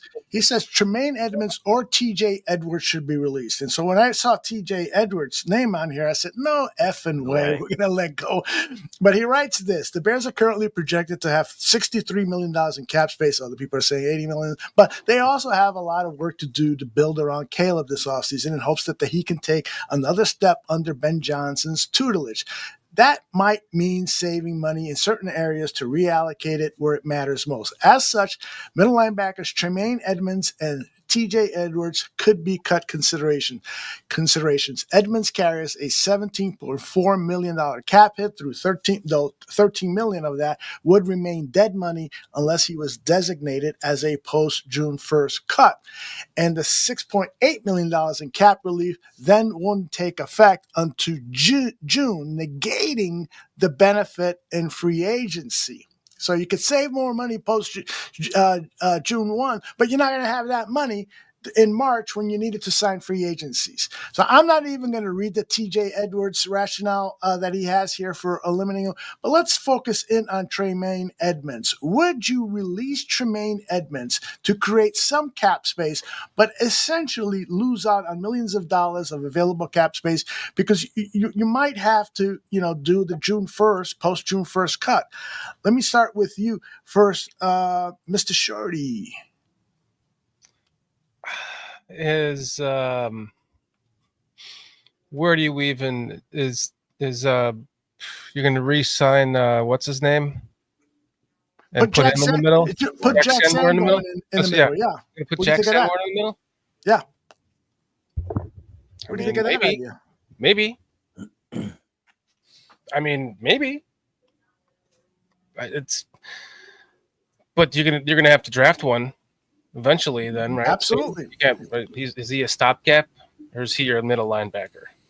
Well, that depends on his performance. I'll say this about Jack Sanborn: that guy plays with a lot of heart. I saw him in his rookie season over at Bears camp. Went 4 or 5 times that season. he didn't exactly strike me as a guy that was going to become a Pro Bowl, but he's played as a guy that could potentially be a all-star caliber player. That's for certain. Now, a lot of times when you put a guy like that in for, you double or triple his snaps, then he doesn't play at that level. So I don't know if Jack Sanborn could be a real starter, having to playing 60 snaps a game, but it's definitely worth considering releasing Tremaine Edmunds. Anybody disagree with the idea of potentially, Carl and Tim and So J2K? You look at Spotrac. Let's get J2K's hand right. Are you raising your hand, J2K? Yes, sir. Okay. All right, Carl, go ahead. Just wanted to say, Spotrac is telling me that the dead cap in this year, like you just said, would be $13 million. So you cut your starting middle linebacker to save $4 million, or you let him play at the opportunity cost. Then you cut him next year if he's not good enough for this new regime, and the dead cap next year, $2.5 million. It's a lot more likely that the Bears trot out Tremaine Edmunds, have him play out maybe the undeserving contract that he's being paid, and if he's not good enough moving forward, so be it. You have all these holes that you need to fill on the offensive line. I don't think it's time or apropos to, cut this guy. It's just not worth it, in my opinion. I mean, I was the first person on the show earlier today to mention Tremaine Edmunds, and I thought that's a guy you can move. But I don't think you just cut him this year, especially even if it's post June 1st. Like you mentioned, the dead cap hit is a big deal. You don't want to do that. You're not really saving yourself anything. You're not getting enough back to really make any good free agent signings anyway. I think if it presents itself, you at least try to trade him. I know it's probably going to be hard to move that contract, but you might be able to get a 4th or 5th round pick out of him and then shed that cap off that way. That would be your possibility and your option. But I agree. I think you have to wait until next year if you're going to cut him because, again, that cap hit's huge. And you just let him play it out because, I mean, he's not bad enough that it's not like you want to just get rid of the guy because he's a terrible football player. I just think that you're giving out a lot of money for a player that's not giving back what you're getting. So, but I do think the trade is a possibility. And I will say this. I think he was more of an Eberflus guy. He thought he was going to be his Mike linebacker, and that may not have worked out. So, again, it's going to depend on, number one, Dennis Allen, and number two, it's going to depend on Ben Johnson and say, do we really want this guy out there? I think he's going to fit in Dennis Allen's scheme. I think Dennis Allen will like him.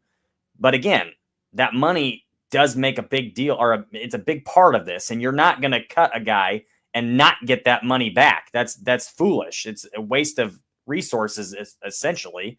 And again, do it next year if it doesn't work out, or if you're able to trade him away this year and get something out of it. Now that would be a possibility I'd look at. What do you think, J2K? Well, next year is really the year that you have the opportunity to move on from Tremaine. I'm very excited to see what Dennis Allen does with him.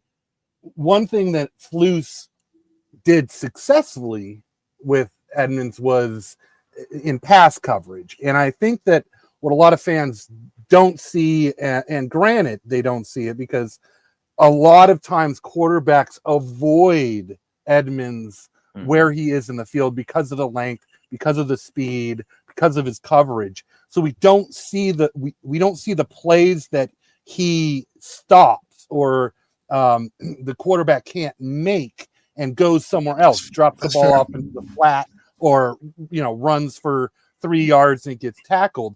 So there's a huge quality to his game in the pass coverage that we just don't see the plays because, he's not there making the plays. He's actually stopping the plays from ever even coming to his area. The biggest issue I had with Edmunds came across more as coaching philosophy, and that was he would basically stack and shed, and he would never attack.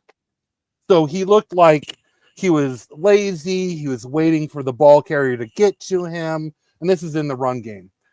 So I'm very excited to see what Allen does because he loves to blitz. Well, not blitz because he only sends 4 people, but he loves to send guys from different positions.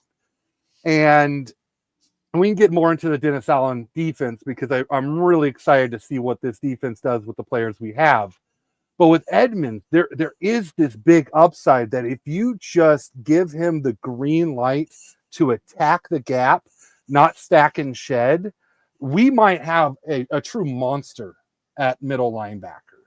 The other reason you don't want to get rid of Edmonds is middle linebacker is the hardest position out of any position to draft successfully for. It's something like ridiculous that out of an NFL draft, you get like 5 middle linebackers that are worthy of starting, yet there's, 30 linebackers that are drafted. Oftentimes, middle linebackers come from free agency after they've been established in another team that has, grown them and coached them. So I think it's ridiculous to get rid of either of our linebackers, especially when next year is when you can move on from that cap hit pretty successfully. Although we do need to find someone and we need to groom in that position. Just to piggyback off that statistic, I really quickly add go ahead. That he had, looking at his career, Tremaine Edmonds, 121 tackles, going from his rookie year, 121, 115, 119, 108, 102. Then we sign him, 113, 110.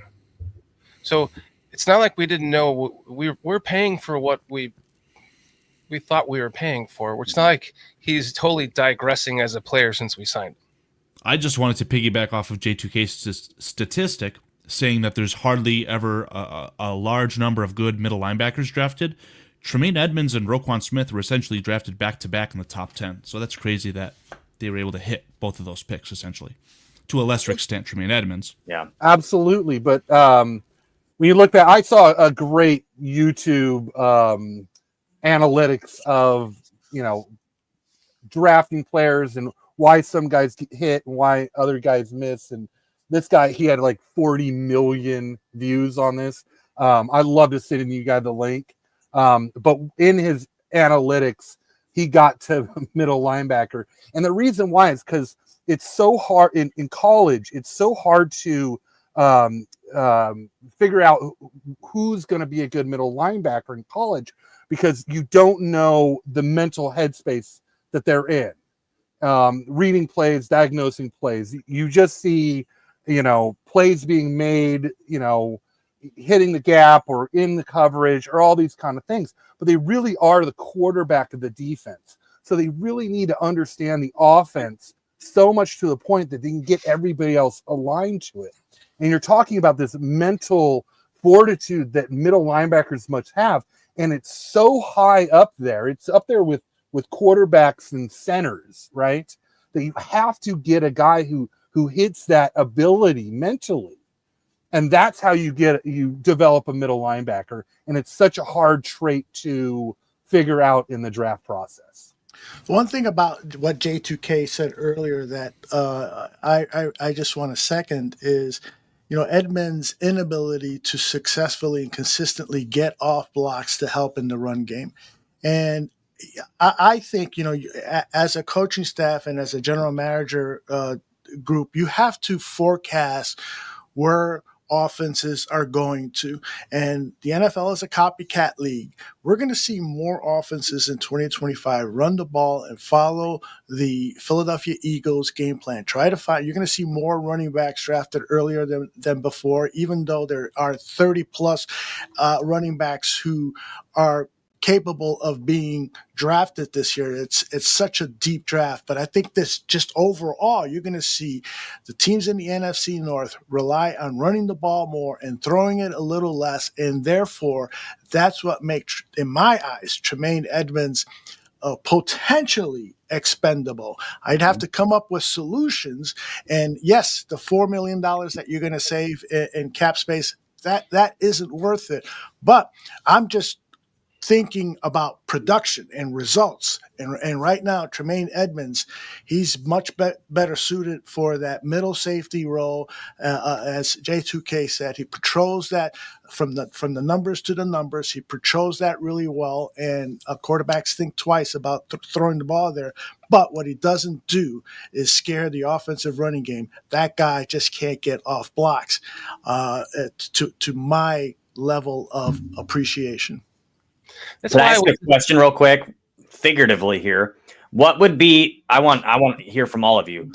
What would be a better option? Would it be to have a guy like Tremaine Edmonds in the middle of the field who quarterbacks are afraid to throw to, or a defensive line that puts enough pressure on the quarterback that he's not able to make those throws downfield? All right, guys. Defensive trenches, line. Always trenches. Yep. D-line. I think that kind of proved my point earlier about Tremaine Edmonds a little bit. I don't disagree with you. I think you made a lot of really excellent points.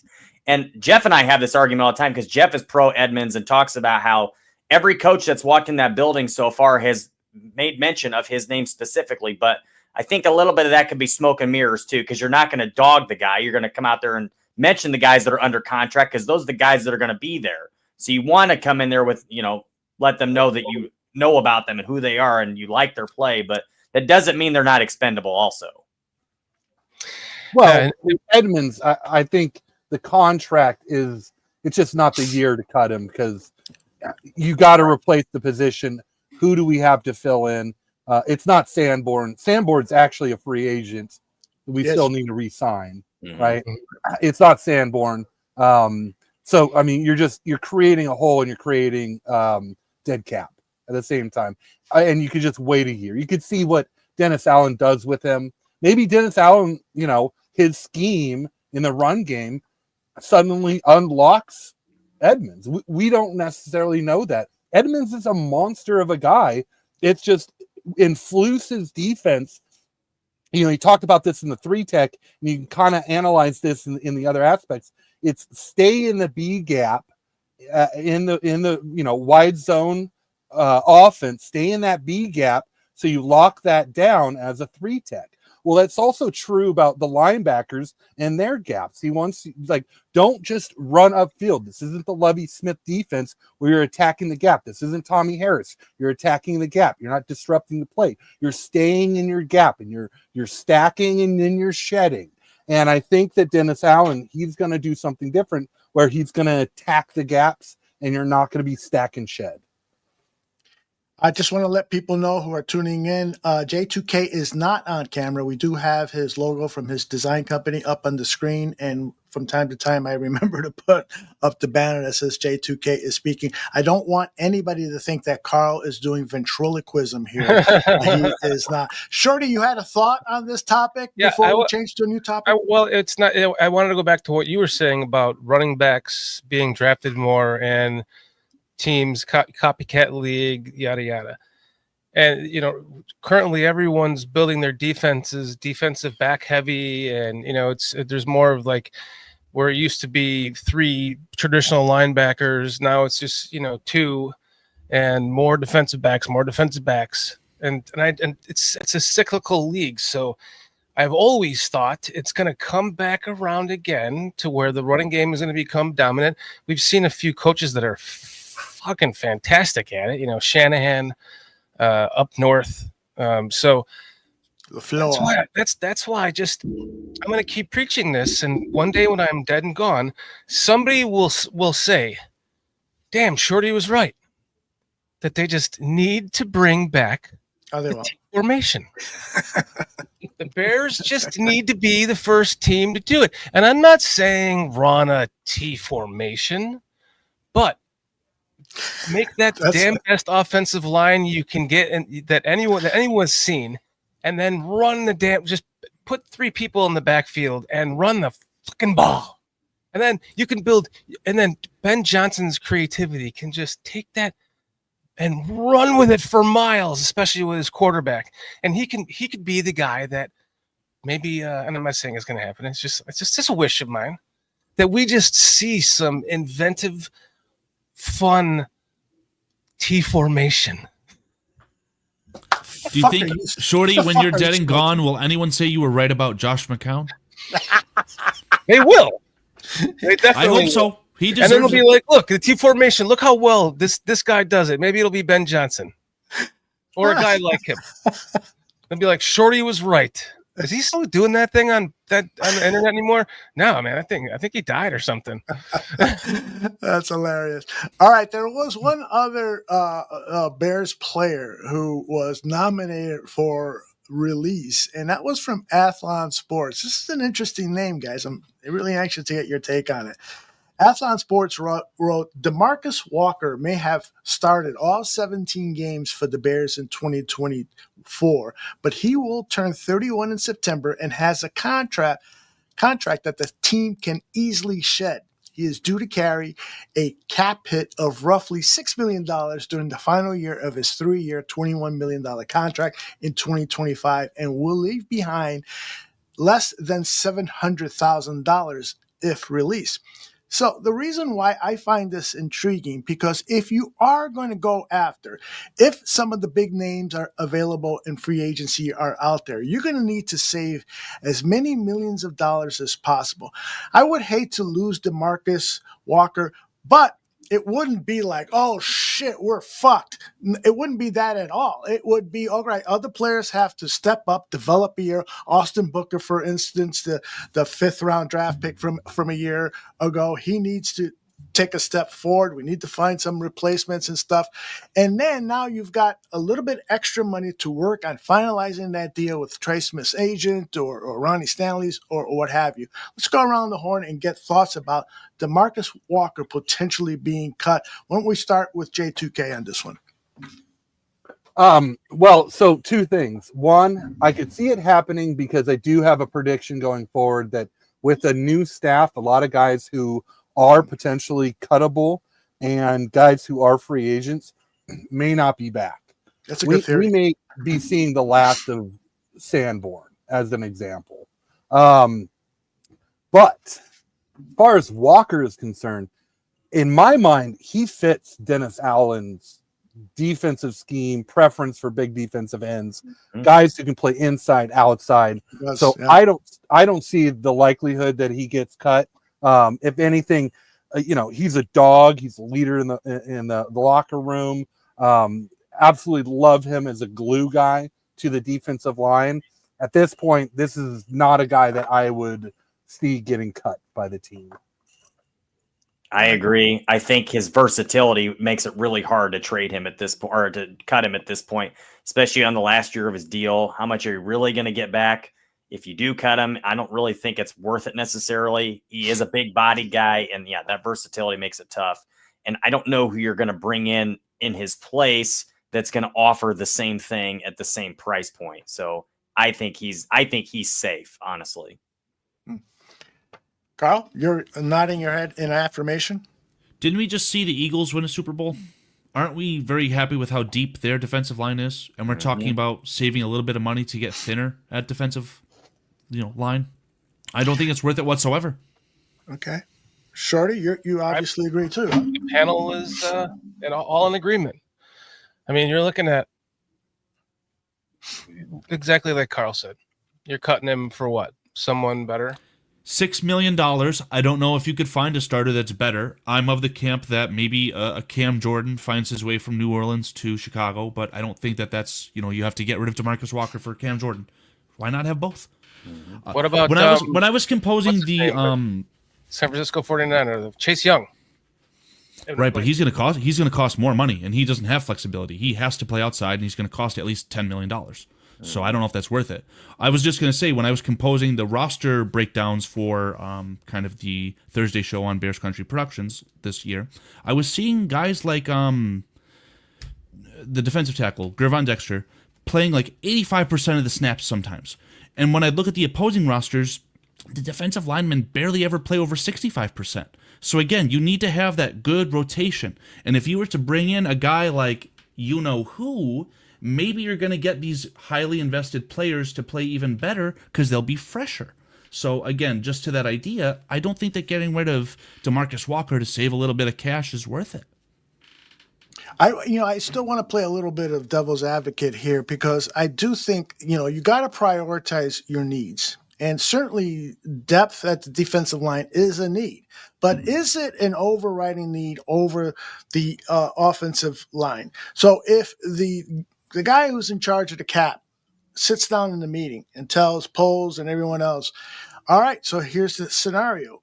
We can offer Trey Smith and a contract that his team will likely accept, except we need to find $2 or $3 more $1 million.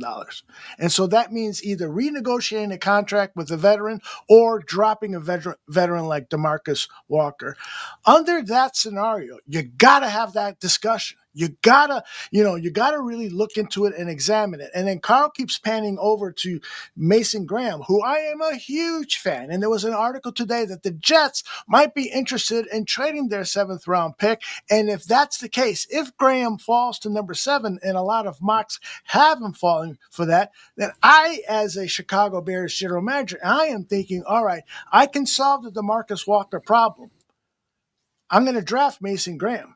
He's going to get plenty of snaps. And while he doesn't have the versatility as DeMarcus Walker, he can give me that inside dominating pass rush and potentially be a superstar at that position. And now I have enough money to sign a premier offensive line to help my developmental quarterback. I think you got to look at it that way too, all of the different possibilities and branches to an idea that can potentially help your team. Your theory crafting is spot on, but I just don't think that it applies, and I really want to hear J2K's take on this, is that the salary cap is going to spike. J2K, I don't want to steal your thunder on this if you're ready for it. I mean, I can bring up the tweet. So Brett Coleman presented this on Twitter today.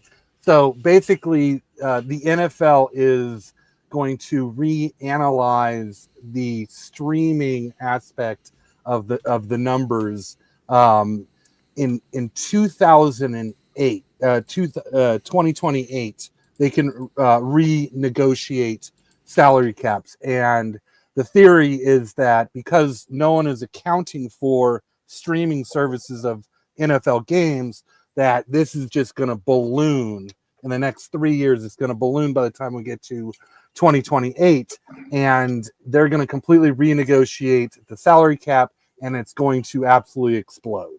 Yep. Meaning that you could backload some contracts this year, next year, the year after, heavily, and be okay, in the future, cap space wise. So it's going to be very interesting the next 3 years about Caleb's how to handle this, because what's that? Sorry, that's going to be Caleb's contract. Sorry, that's sucks. To hear $80 million a year. Okay, but those numbers are equal to all the other numbers in the NFL. So it's not as if suddenly we're paying more for Caleb than other teams are paying, or the Commanders are paying for Daniels, right, at that time. So it's kind of a moot point because everything rises up. It's just at this point in time, the projection is that we could very easily backload some serious contracts and load up this year, be dominant for 10 years. But it's true for all. So what general manager wants to take on that risk? Exactly. And J2K, I want to just cap that off by saying I don't think that I don't want listeners to think that only bad teams like the Saints do that, right? I'm going to scroll down just a little bit to the end of Brett Coleman's tweet. These are the cap numbers right here for Jalen Hurts. If you could see that, that's a $99 million cap hit for Jalen Hurts in 2029. $99 million. So the way that you can get around the salary cap, it's incredible. But to this point, I mean, you need to splash the cash in free agency, and I don't think you have to cut DeMarcus Walker to be able to do it. Yep. Mm-hmm. I can't. These are really, really great talking points, and I just want to say that now is the time. Now is the time before Caleb. The biggest issue regarding the Chicago Bears and the salary cap is not available cap dollars, because there are manipulations available that will, but some of those manipulations have to also mean risking the loss of a player. And so, DeMarcus Walker was the one that we were talking about. But my major point here is there are manipulations of the player of the cap. You can sign some big name players now, and there will be cap dollars available as the stream. Netflix is now in contention to be the Sunday morning or afternoon provider of NFL games, replacing either NBC or Fox or CBS and Fox. So those dollars are coming. The biggest issue could be Caleb, because if he becomes a superstar, he could be the first $75 million a year quarterback. And it's scary to think that, because that would eat about 10 to 15%, whatever the cap number is. It will probably take that much away from the cap, and that's scary. But wasn't Jalen Hurts, when he was signed by the Eagles, wasn't he the tippity top of the AAV for quarterbacks? I think for a year, yeah. Right, so they can maneuver it. Like I just said, $99 million cap hit. It's not something that they should be scared of. And what J2K said, it's not that it's going to eat a higher percentage of the cap. It's just inflation, baby. Yeah. All right. If anyone else want to comment on DeMarcus Walker potentially being okay, we will move on. Another guy that was brought up, and I think this is kind of a no-brainer for us. This is the guy from NFL.com again, who had the Edwards scenario. This time he looks at the tight end position. Gerald Everett is definitely going to leave, but he also throws the idea out Cole Kmet, which is, to me, an absolute no. That's just no way that's going to happen. But let me read a little bit of what he's got to say here. He says, you might see some chatter about the Bears cutting Cole Kmet, whose almost $12 million cap hit is certainly not ideal, but I don't see it happening. See, I disagree with him there. With Ben Johnson, who rose to prominence in part of helping tight end Sam Laporta burst out of the gate as a rookie, taking over as head coach, I think the Bears will look to get Kmet far more involved, and he's been effective enough on limited targets to justify a high price tag if heavily featured. He also only nets $6.8 million in savings as a pre-June 1st cut. All right, move forward. So why not move on from Gerald Everett? So this is an obvious, right? He was a complete non-factor as a receiver last season. His release was a result in $5.5 million in immediate cap savings. It's not impossible that the Bears might part with both tight ends. Yes, it is impossible, but the whole thing with Everett here is just you have to lose him, right? Anybody disagree with the idea that Gerald Everett is a lot of shaking heads? J2K, you shaking your head left and right? I am shaking my head, but I do want to say something. If whoever wrote this article had their way and we cut these players, we'd have zero cap space this offseason. Yeah. Good point. His name is Matt Okada. We got to get rid of Everett. And Cole Kmet's I think that Ben Johnson's salivating at the things he could do with Cole Kmet. So that's completely ridiculous for him to even suggest that. Can I just point something out real quick? I don't know who it was. There's a podcast out there that the title of the podcast was, "Is Cole Kmet expendable?" I didn't even watch it because you know how ridiculous that is. That guy's not expendable. He's a cornerstone piece on the team. He's making $10 million a year. Like, that's not a lot of money for any position, let alone a tight end. And he's one of the better tight ends in the NFL. In my opinion, top 5 in the NFL. He doesn't get enough credit. I think he's a good player. He's a wide tight end that can actually play the move tight end position as well. That's hard to find in the NFL. So I think that's a little underrated. One guy, I will say this before we go any further, because I'm sure it's going to come up. 2 guys that need to go that were brought in last year that didn't do anything. Gerald Everett, number 1. And I'm sorry, I don't want to do the Keenan Allen experiment again. Let him go. I don't want to re-sign him. I don't care if you get him for $7 million. He dropped too many passes last year. For a guy that's supposed to be sure-handed and a sure-handed third down target, he didn't provide anything there. So let him go. We can find somebody else. Let's go around the horn and get thoughts on Keenan Allen. Shorty, what do you think about Keenan? Absolutely not. I mean, he started to look like he was becoming a little bit of a security blanket for Caleb at some point in the season there, but I don't think it's worth the amount of money. I think it's shore up. I mean, we might regret it if we can't replace somebody with his experience. He does bring value to the team as a leader. I mean, who called him a coach? Was that during Hard Knocks or something? Yeah. So I mean, he has value to the team as a veteran, but for that much money, I doubt it. And I feel like we got away with more games than we should have this past season. I was waiting for him to break down in the cold, but it never happened. It broke down in the beginning of the season. But I was surprised he actually played as many games as he did. I would not expect him to play that many next year.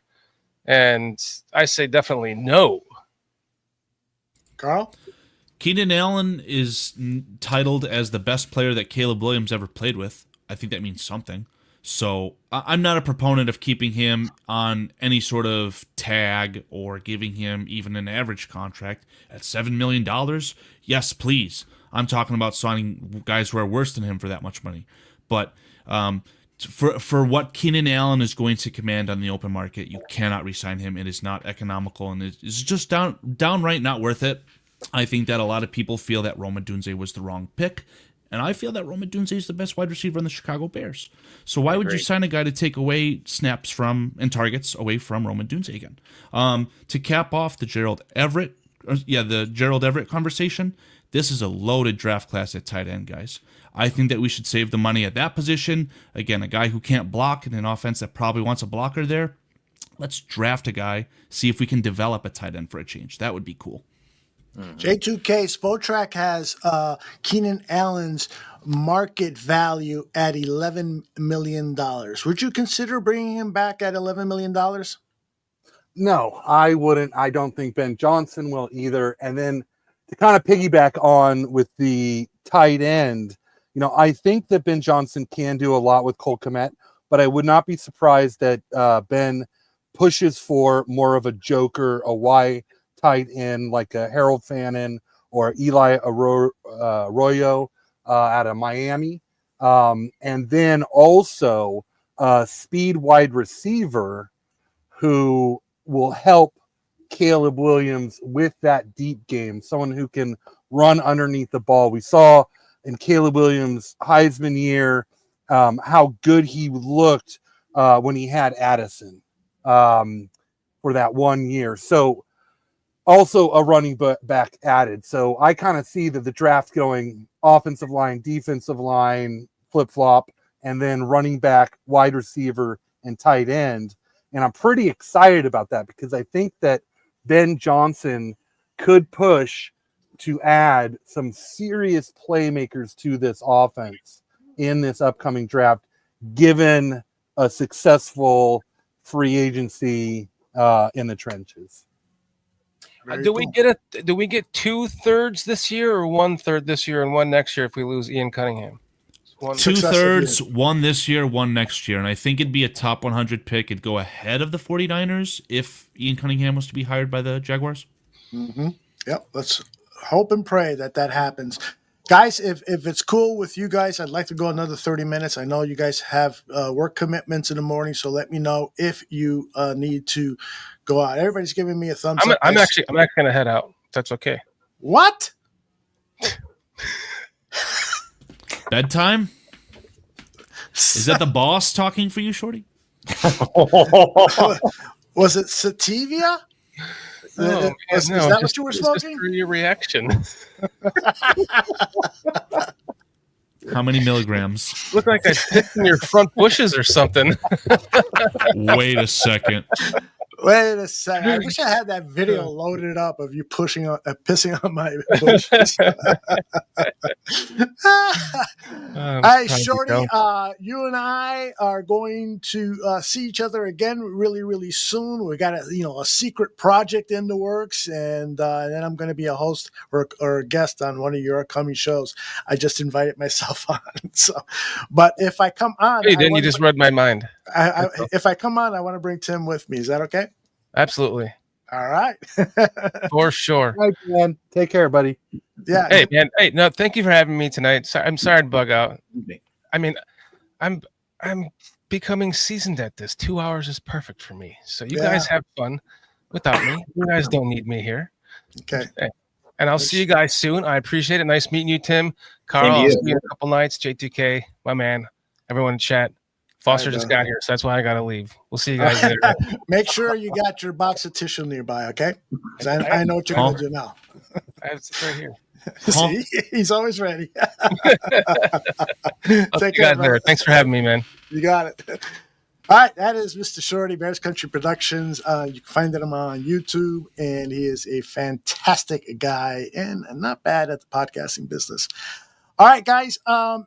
Another topic that I'd love for you guys to discuss here is that Trey Smith tag number, because that was kind of the big news today, is that it appears, according to ESPN's Adam Schefter, is that the Chiefs will not put a franchise tag, exclusive or non-exclusive, on Trey Smith. And the reason that they're not going to do that is just because of their concerns regarding their budget. And it says here, according to a publication, Athlon, I think it was some other publication anyway, says that the franchise tag number for offensive linemen this year is going to be $25.156 million. That's because the franchise tag doesn't average the top 5 salaries for right guard or left guard. It averages the top 5 salaries for all offensive linemen.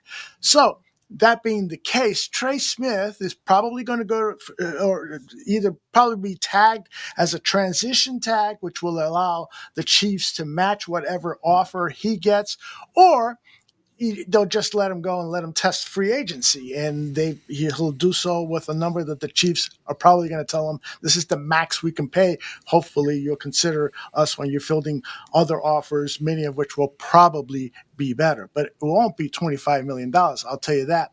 So my question to you 4 guys is, or 3 guys, how much money would you offer Trey Smith to lure him to the Chicago Bears? Tim, I want to start with you.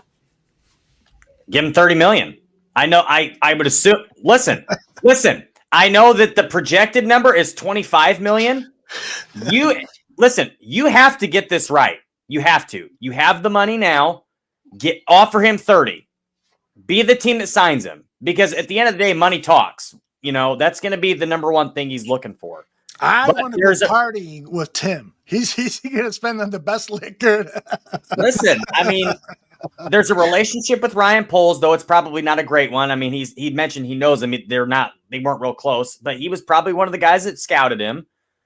Give him the money. Like, at the end of the day, it's going to depend on the Chiefs, what they want to do. But what teams cannot do is allow the Chiefs to bully them, because that's what they did last year. They bullied teams with L'Jarius Sneed by saying, we'll just sign him and trade him, and somebody's going to bite, and they did. If a team doesn't say, no, we're not trading for him, then you got to cut him, or you got to let him hit free agency and somebody can sign him. But the Chiefs did it last year. I could see him trying to do it this year. Don't fall for the transition tag. You got to give up first-round picks. Don't do it. Don't fall for it. Don't do the sign and trade. Make them let him hit free agency. I was going to ask if you guys could figure out the numbers for the transition tag, because to my understanding, I just talked about this on NFL Ski over on Bear Ski Films channel. The transition tag is the average of the top 10 players at the position. That's correct. Does that also apply to the franchise tag for offensive linemen? Are we talking about guards, centers, tackles, or all? I don't understand that number. Offensive line. I would imagine for the transition tag. It's the same logic for the franchise tag? No, it's just the top 5 guys at your position, and for the is the position. So I'm pretty sure. So if it's left guard, they'll look at just the top 5 salaries for left guard. I'm pretty sure that's correct. That'd be smart for them to transition tag him then, because you're going to pay a lot less money. Right. Transition tag but is top it's still 10. going to be a hefty number, because Robert Hunt's getting $20 million. I think we're going to be talking about that transition tag being $18-19 million. Yeah, I agree. Doesn't the transition tag also include draft picks? No, yeah, that's first round picks, I think, isn't it? If a team signs him, right? That's the non-exclusive, the exclusive free agency tag, which means the non-exclusive, which means that it's top 5 salary. If the Bears were to sign a player who has been non-exclusively tagged, then the Bears would have to compensate 2 draft picks.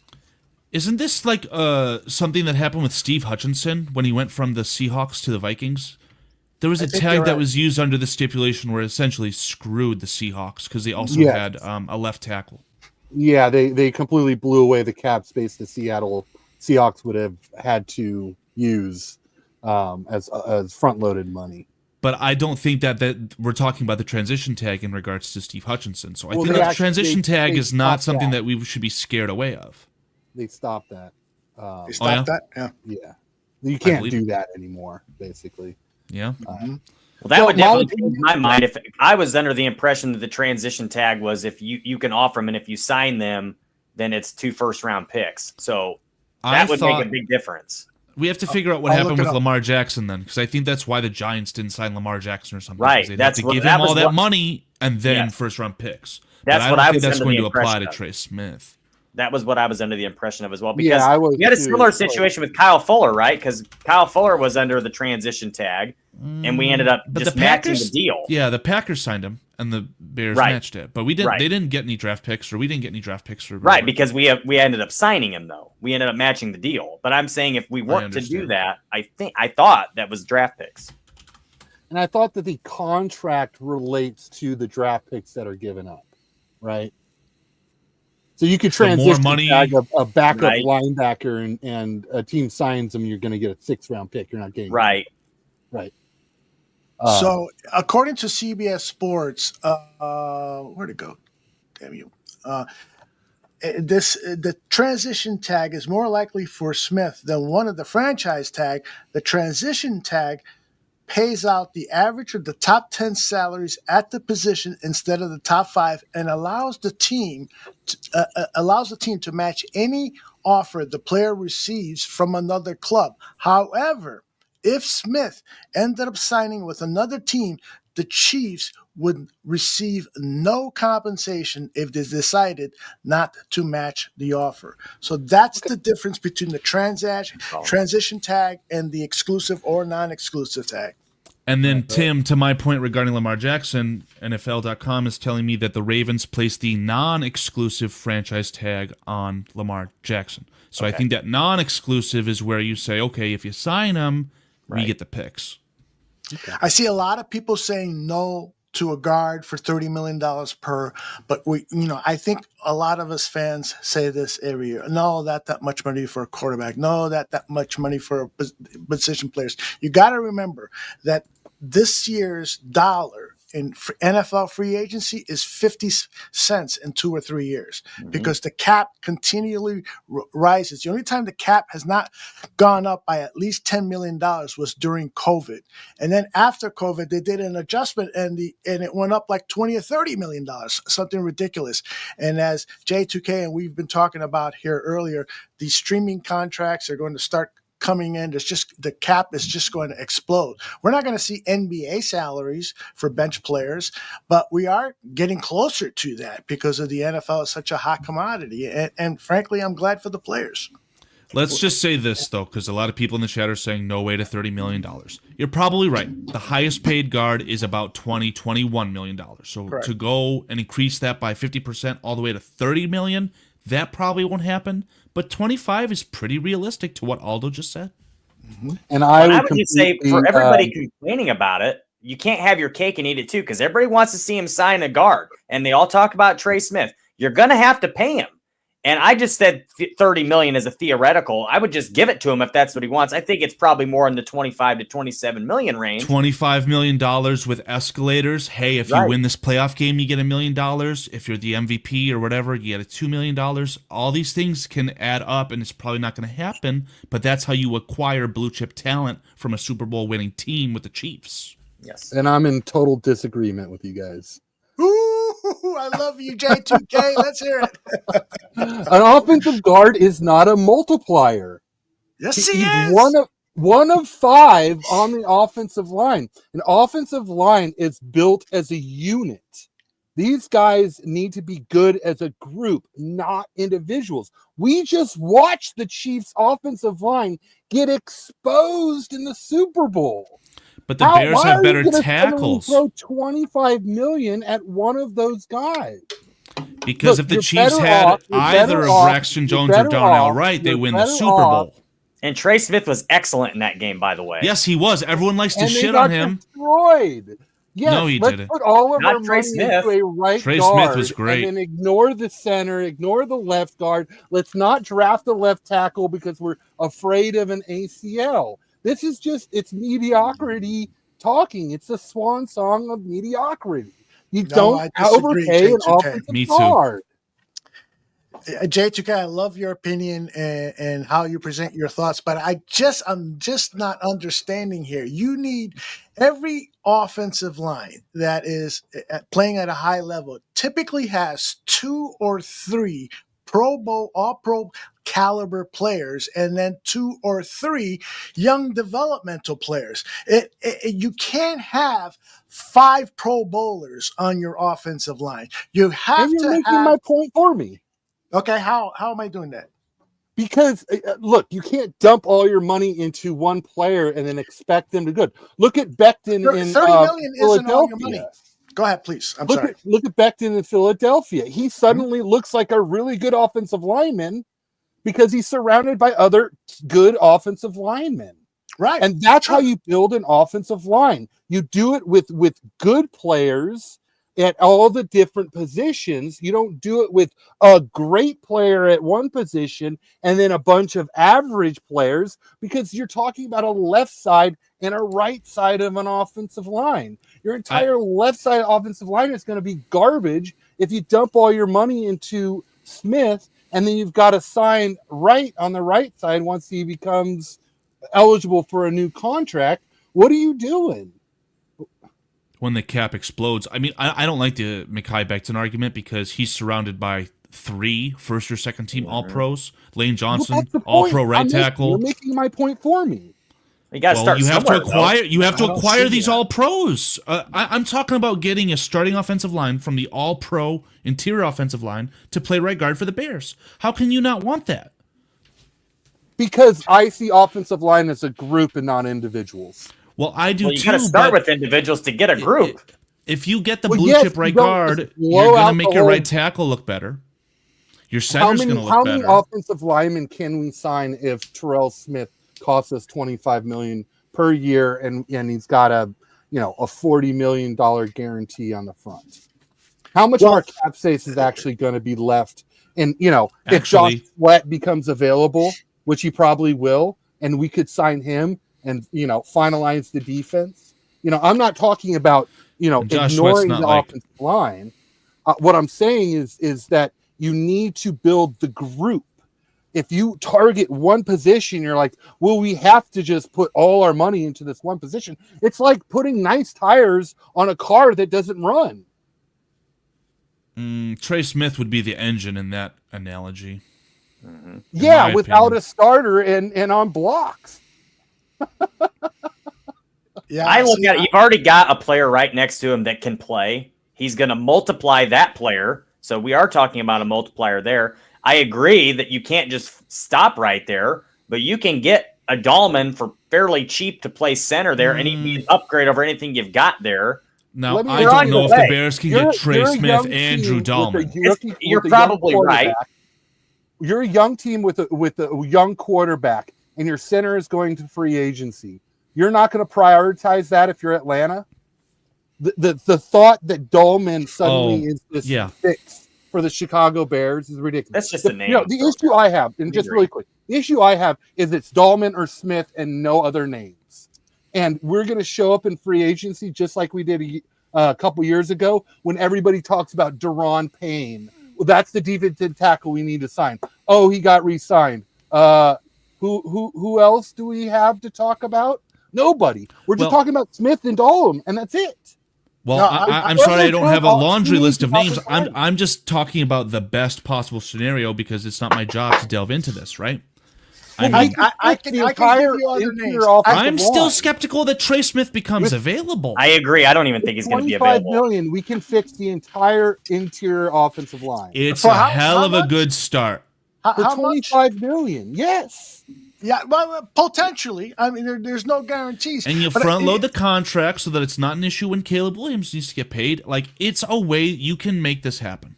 Mm-hmm. No, you front load the contract and then you lose out on any other building of the team.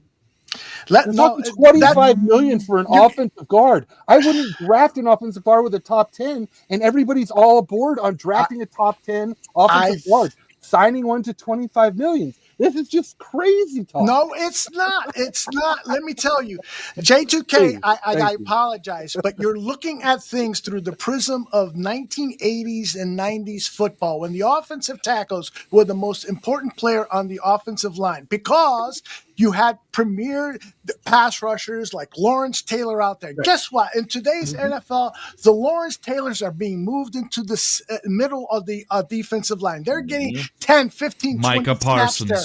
The every quarterback in the NFL will tell you, I need an interior offensive line that's going to protect me because I want to move up in the pocket. Every offensive coordinator will tell you, if you're going to give me a weakness on the offensive line, it's the tackles because I can game plan around that. Having a tight end chip, having a running back chip, rolling out to the opposite side of my weak offensive tackle, the interior of the offensive line. Things have changed, J2K. It is the I agree with interior you 100%. is the most The Chiefs important. went to a Super Bowl with terrible tackle play. 100%, man. Because what you're saying, interior pressure, modern day NFL, that's how you disrupt the quarterback. And you're making my point for me because you've got a left guard, you've got a center, and you've got a right guard that you all need to play well enough as a unit. And you're absolutely right. I'm not disagreeing. I think where you and I differ is that you think we spend $25 million on an offensive lineman. I disagree with Tim's $30 million price tag on that. You know, that would be much more than market value. Market value, I think, for Trey Smith is going to be in that low $20 million.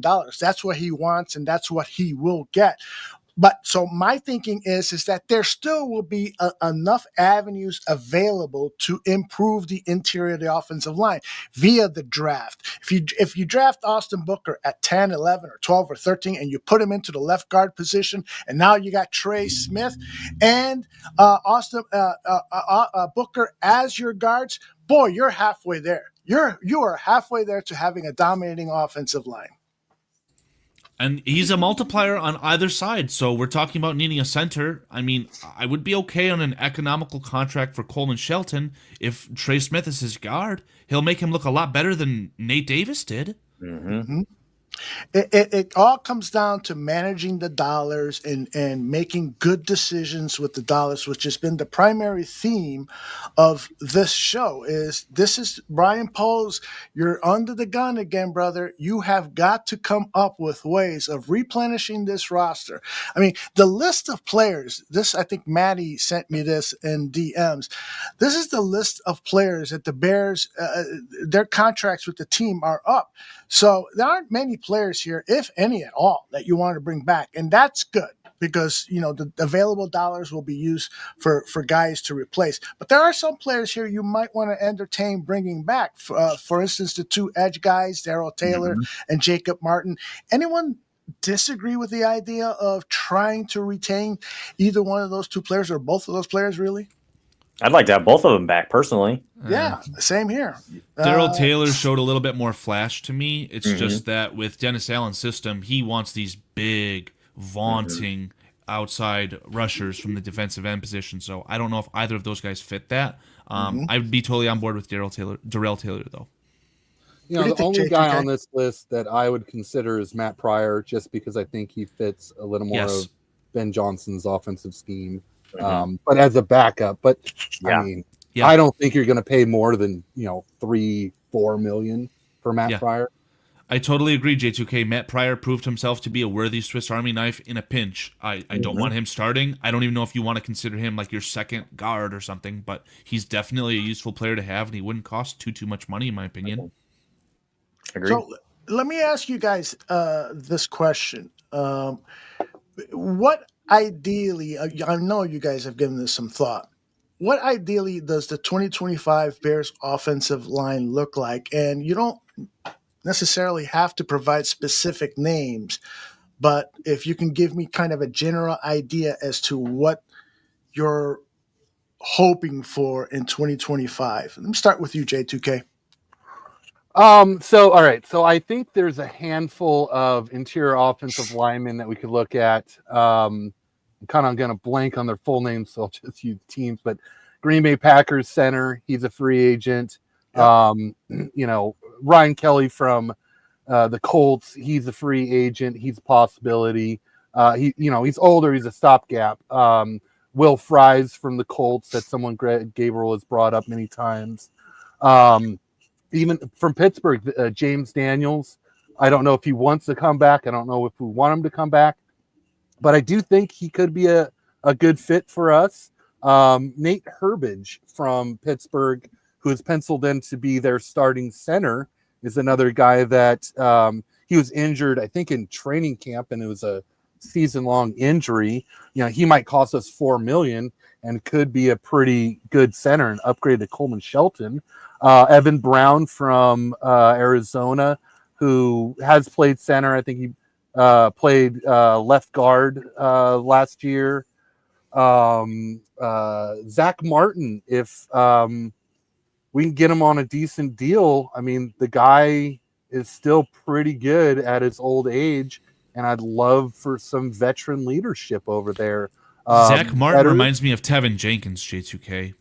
All pro potential, just perpetually injured. So I don't know if I'd want to go. And he's 35 years old. Martin's a Hall of Famer, so there's a little bit of a different. And granted, there have been injuries later in his career, but I mean, Tevin Jenkins, when you look at the injury list, and I bring up guys who are injured like James Daniel and Nate Herbage. Tevin Jenkins is just consistently injured. And that's the concern about him. It's not, you just had one thing happen to you. You had a season you sat out, or, game 8, you tore your ACL or something like that. So Tevin's a bit of, I call him a China shop bull.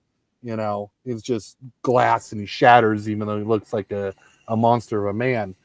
Zettler from Detroit knows the scheme. He could be a good stopgap. So what I'm looking at is, in free agency, my preference going into the draft obviously isn't to sign one guy and start there and then suddenly get into this Darnell Wright situation where we have to draft a left guard to finish out this offensive line and we can't take the best player available. My preference is to spread it out and get a starter at all 3 interior line positions.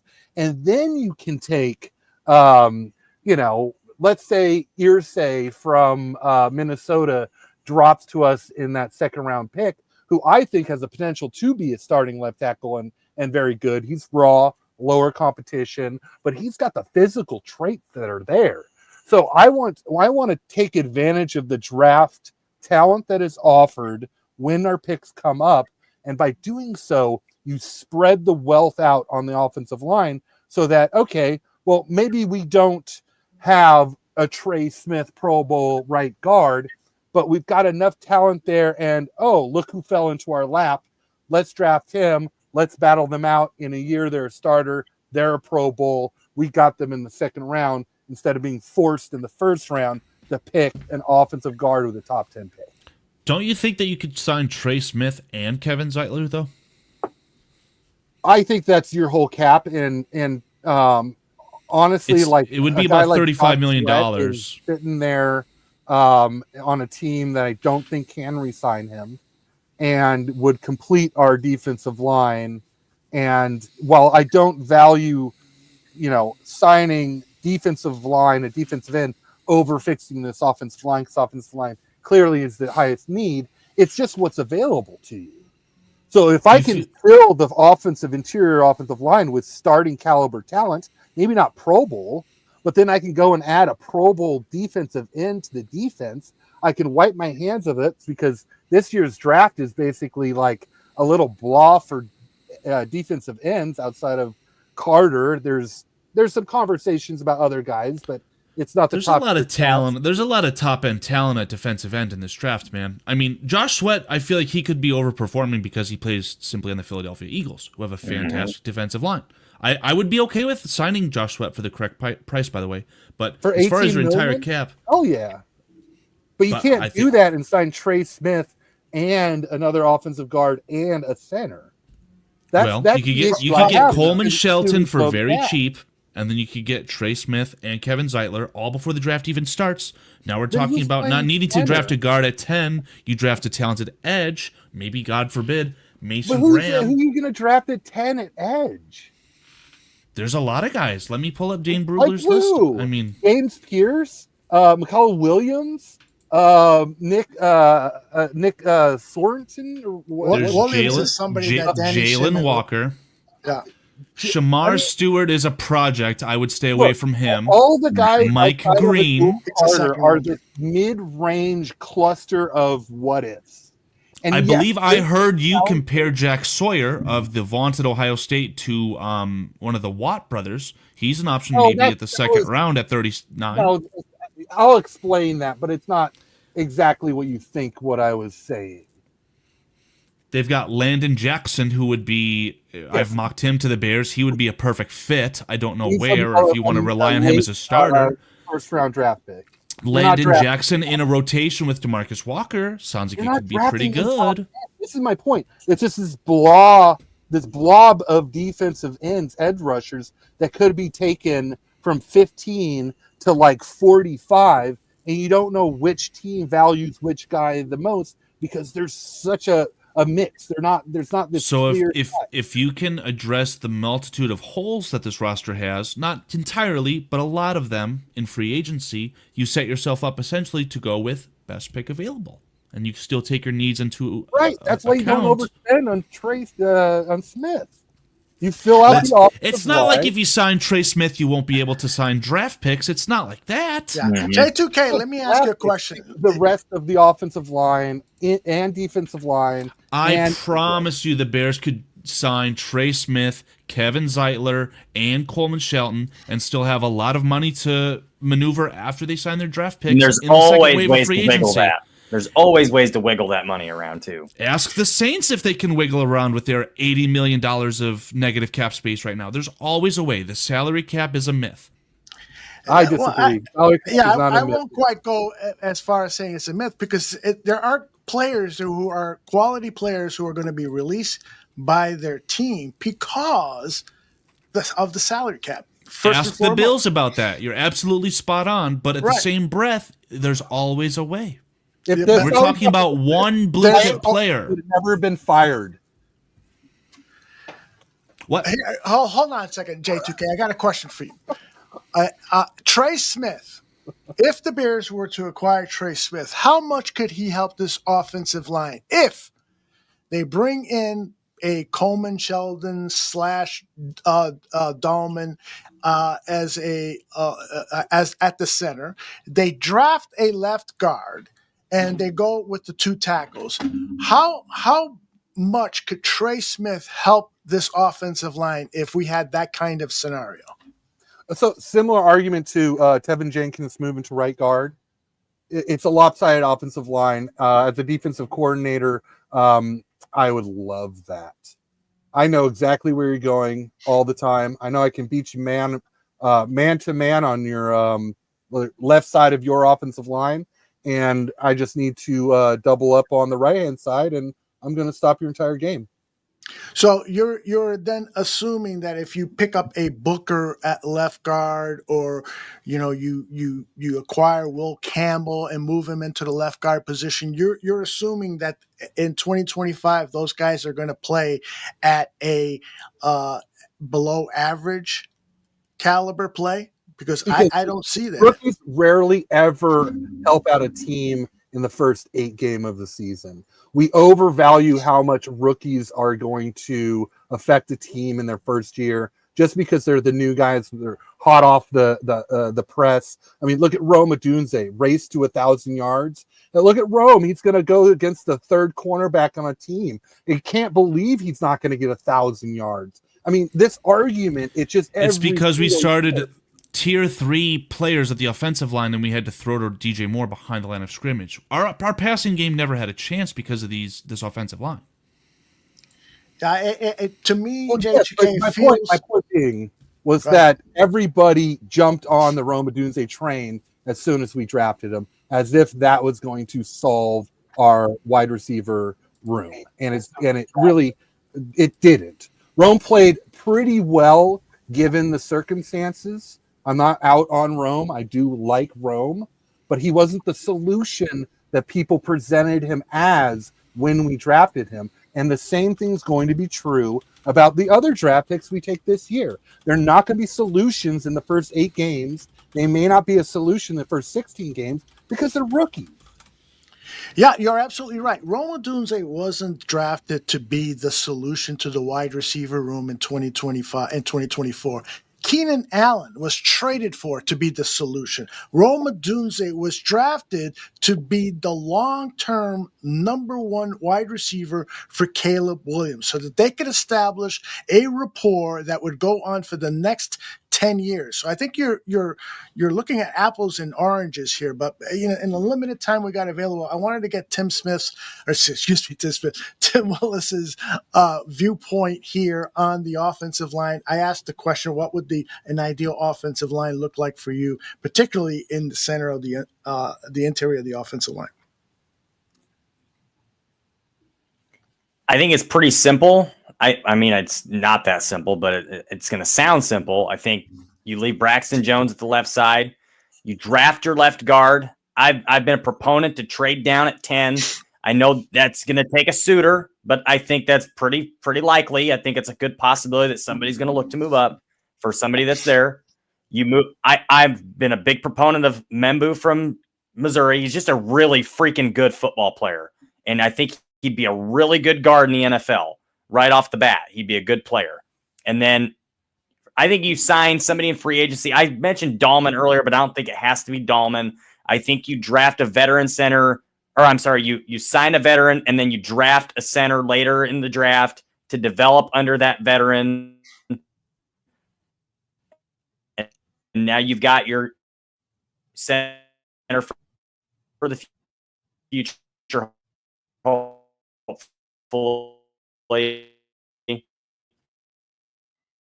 Break it up there a little bit, Tim. And then I want Smith. I do. I don't blame you. I really don't blame you. Before I get to Carl, there was a question here from Cliff, 2J2K. Cliff says he really loves your opinions, J2K, as well as I do. Who would you draft at number 10 is his question. Oh, I mean, Aldo knows. I've been saying it for weeks. I would love to draft Josh Simmons. He is the best tape out of any offensive lineman in this draft. Our biggest need is offensive linemen. I mean, this guy, his movement skills are so effortlessly. His hands are great. His feet are great. It's just in the run game, in the passing game. I'm sitting here looking at, in my opinion, at a top 5 left tackle in the NFL for, the next 12 years. And I get it. I get the ACL is a scary thing for people, but from my understanding is that just modern day ACL injuries aren't what they used to be. Well, I'm just concerned that he drafted Amagaje in the 3rd round. We're hoping for some type of help. In fact, the Bears thought that he was going to be available in preseason to work out with the team and get acclimated, but it never turned out. And now, it's cast a dark cloud over drafting guys who are coming off of injuries. And can Ryan Poles take that chance? And you're right. There have been. Let me ask you this: please. Is that a concern more so of the fans or Ryan Poles? Yeah, because I don't know. In my opinion, I think it's apples to oranges. To use your reference there, is that Ryan Poles is not going to look at Simmons as a similar situation as Karan. He's going to look at those things as differently, as a good scouting evaluator should. Us fans, we see us draft an injured offensive lineman, and then a year later draft another injured offensive lineman, and we're going to lose our shit, right? Why would you do that? That's idiotic. In my opinion, Karan is going to be a Pro Bowl left guard. Simmons can be a Pro Bowl left tackle. And we have this opportunity to completely rebuild our offensive line, which was one draft pick and one move of a position for a player we drafted in the 3rd round last year. And we still can fill out the interior offensive line so we can take best player available by not putting all this money into Trey Smith. I'm okay with Trey Smith. We just need to fix more than one position on the offensive line. And I think offensive line is a group that it functions best when it's a group and not an individual player. Very good. Carl, any concluding thoughts here on that topic before I turn it around to everyone to plug what they're working on? I guess just Coleman Shelton, center. Obviously, he has some really bad lowlights, right? I don't think that necessarily means that he's a terrible player. I guess to the center argument, I've always thought, too, that having rapport with the quarterback is really important between the quarterback and the center, being able to diagnose coverages. We've all heard we've got fucking fire, all that.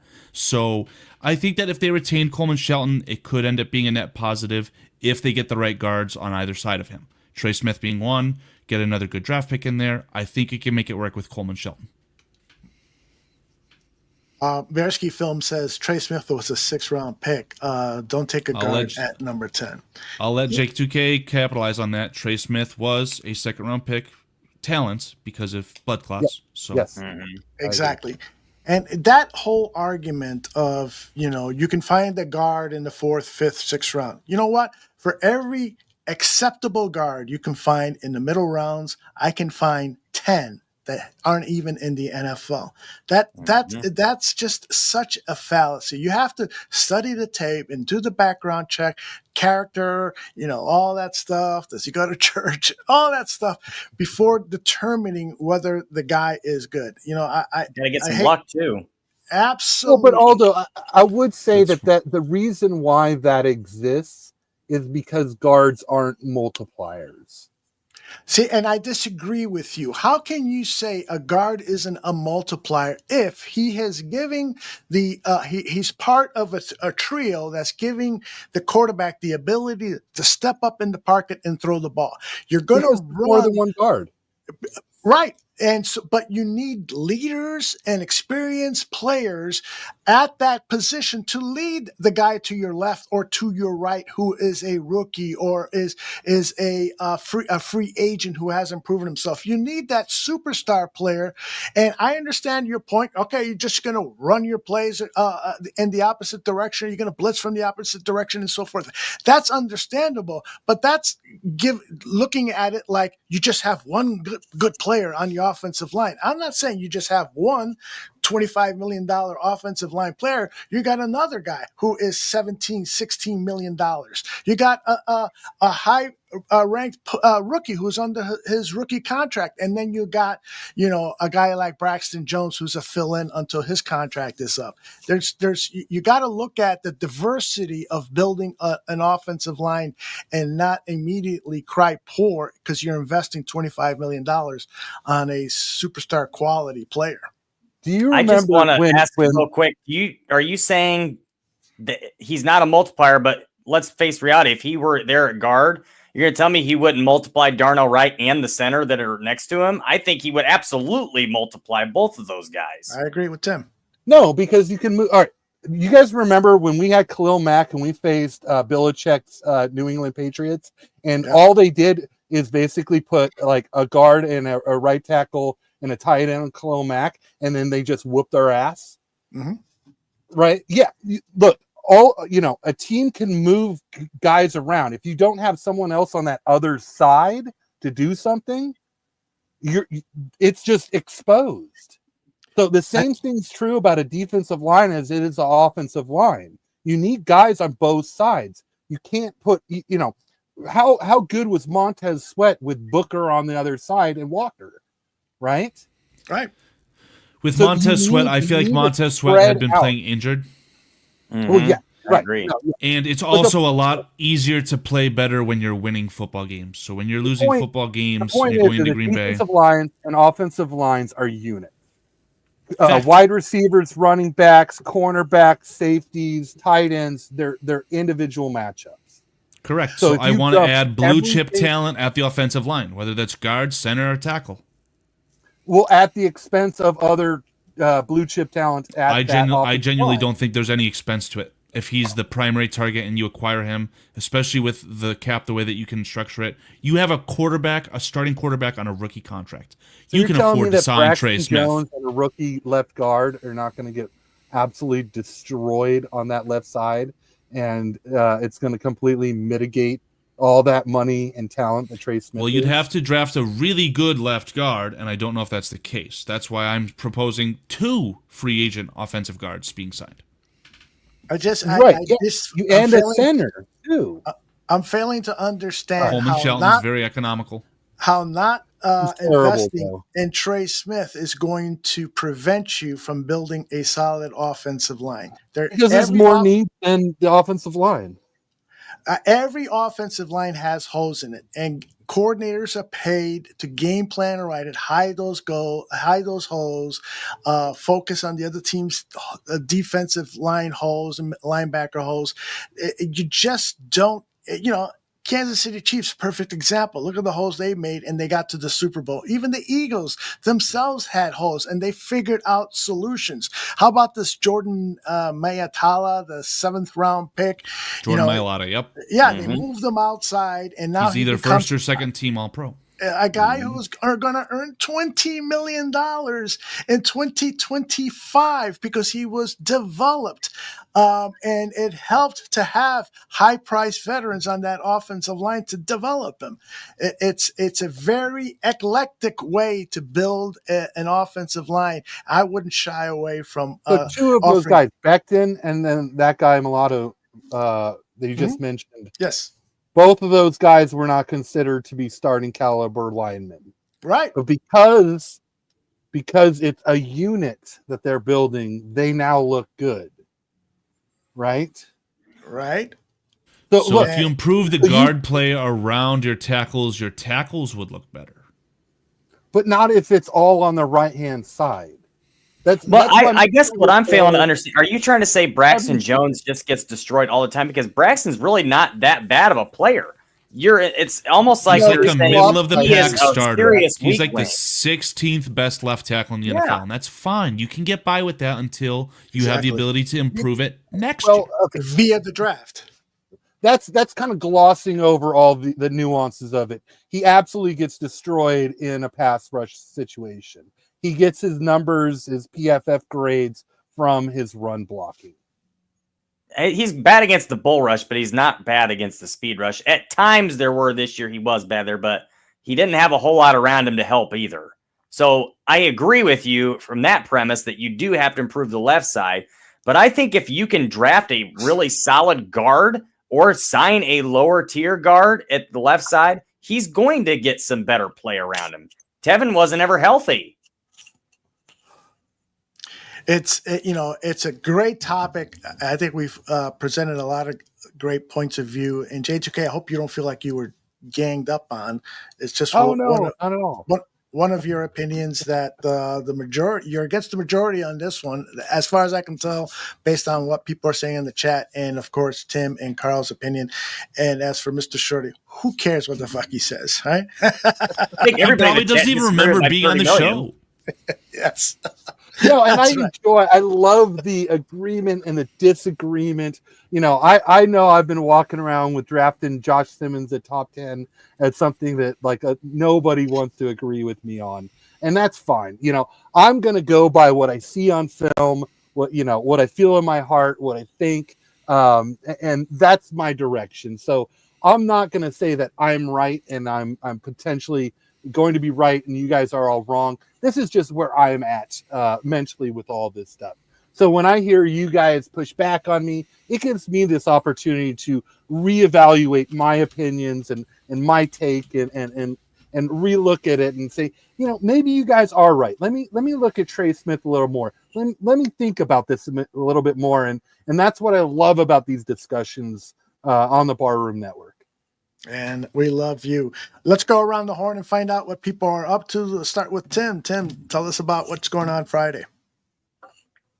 Well, we'll have the dummy back with me, hopefully Friday. So we'll see how that goes. But Jeff, I'll give Jeff credit. He reels me in at times because I do sometimes have some little crazy takes, like my $30 million take there earlier. Like I said, I that's just a hypothetical number I'm throwing out there. I do think it's going to be in like that 25, 27 range. But my point was just you got to sign the guy. You got to give him the money. You got to be the team that gives him the most. But yeah, hopefully Friday we got some good stuff for you guys. This is a good piggyback here. We'll be able to use some of the content from this. And, this free agency talk and draft talk is really good because it gives me some things to think about as well. So please join us Friday, guys. If you're not busy, should be a really great show. It'll be the first one in a couple weeks. So I'm excited for it. You guys hop on Friday at 7 Central. We'd love to have you there. Awesome. Carl, what do you got going on, brother? So I'll be behind the stage on Thursday on Bears Country Productions for Bears Country Podcast. I try and do a show every Friday or Saturday evening. It's the Lions My Podcast with, recently it's been Paul Bearski, but random guests on there. And then I'm doing a show with Dave Ski from Bearski Film on Tuesdays, just regarding general NFL talk. And I've got a Thursday thing going on as well with Adam Mason. So I'm doing a bunch of stuff, trying to conglomerate, get as many different opinions under my belt. So great. You do good work, brother. J2K, you got any appearances coming up? Anything that you want to plug besides your design company? Well, the design company was a byproduct of just, the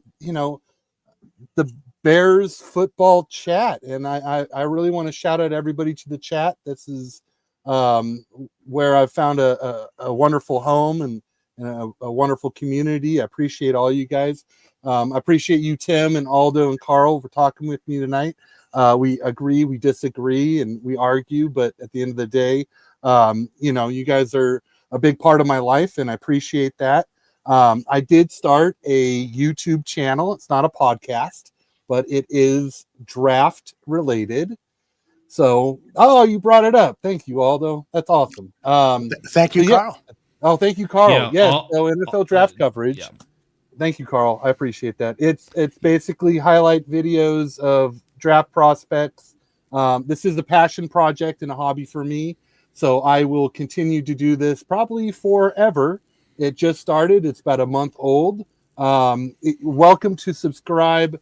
No pressure in doing so. If you like what I do, I appreciate it. And I'm going to keep doing this for a long time and keep bringing my insight to the draft and players and prospects and all that. So, thank you very much, Carl, for bringing that up.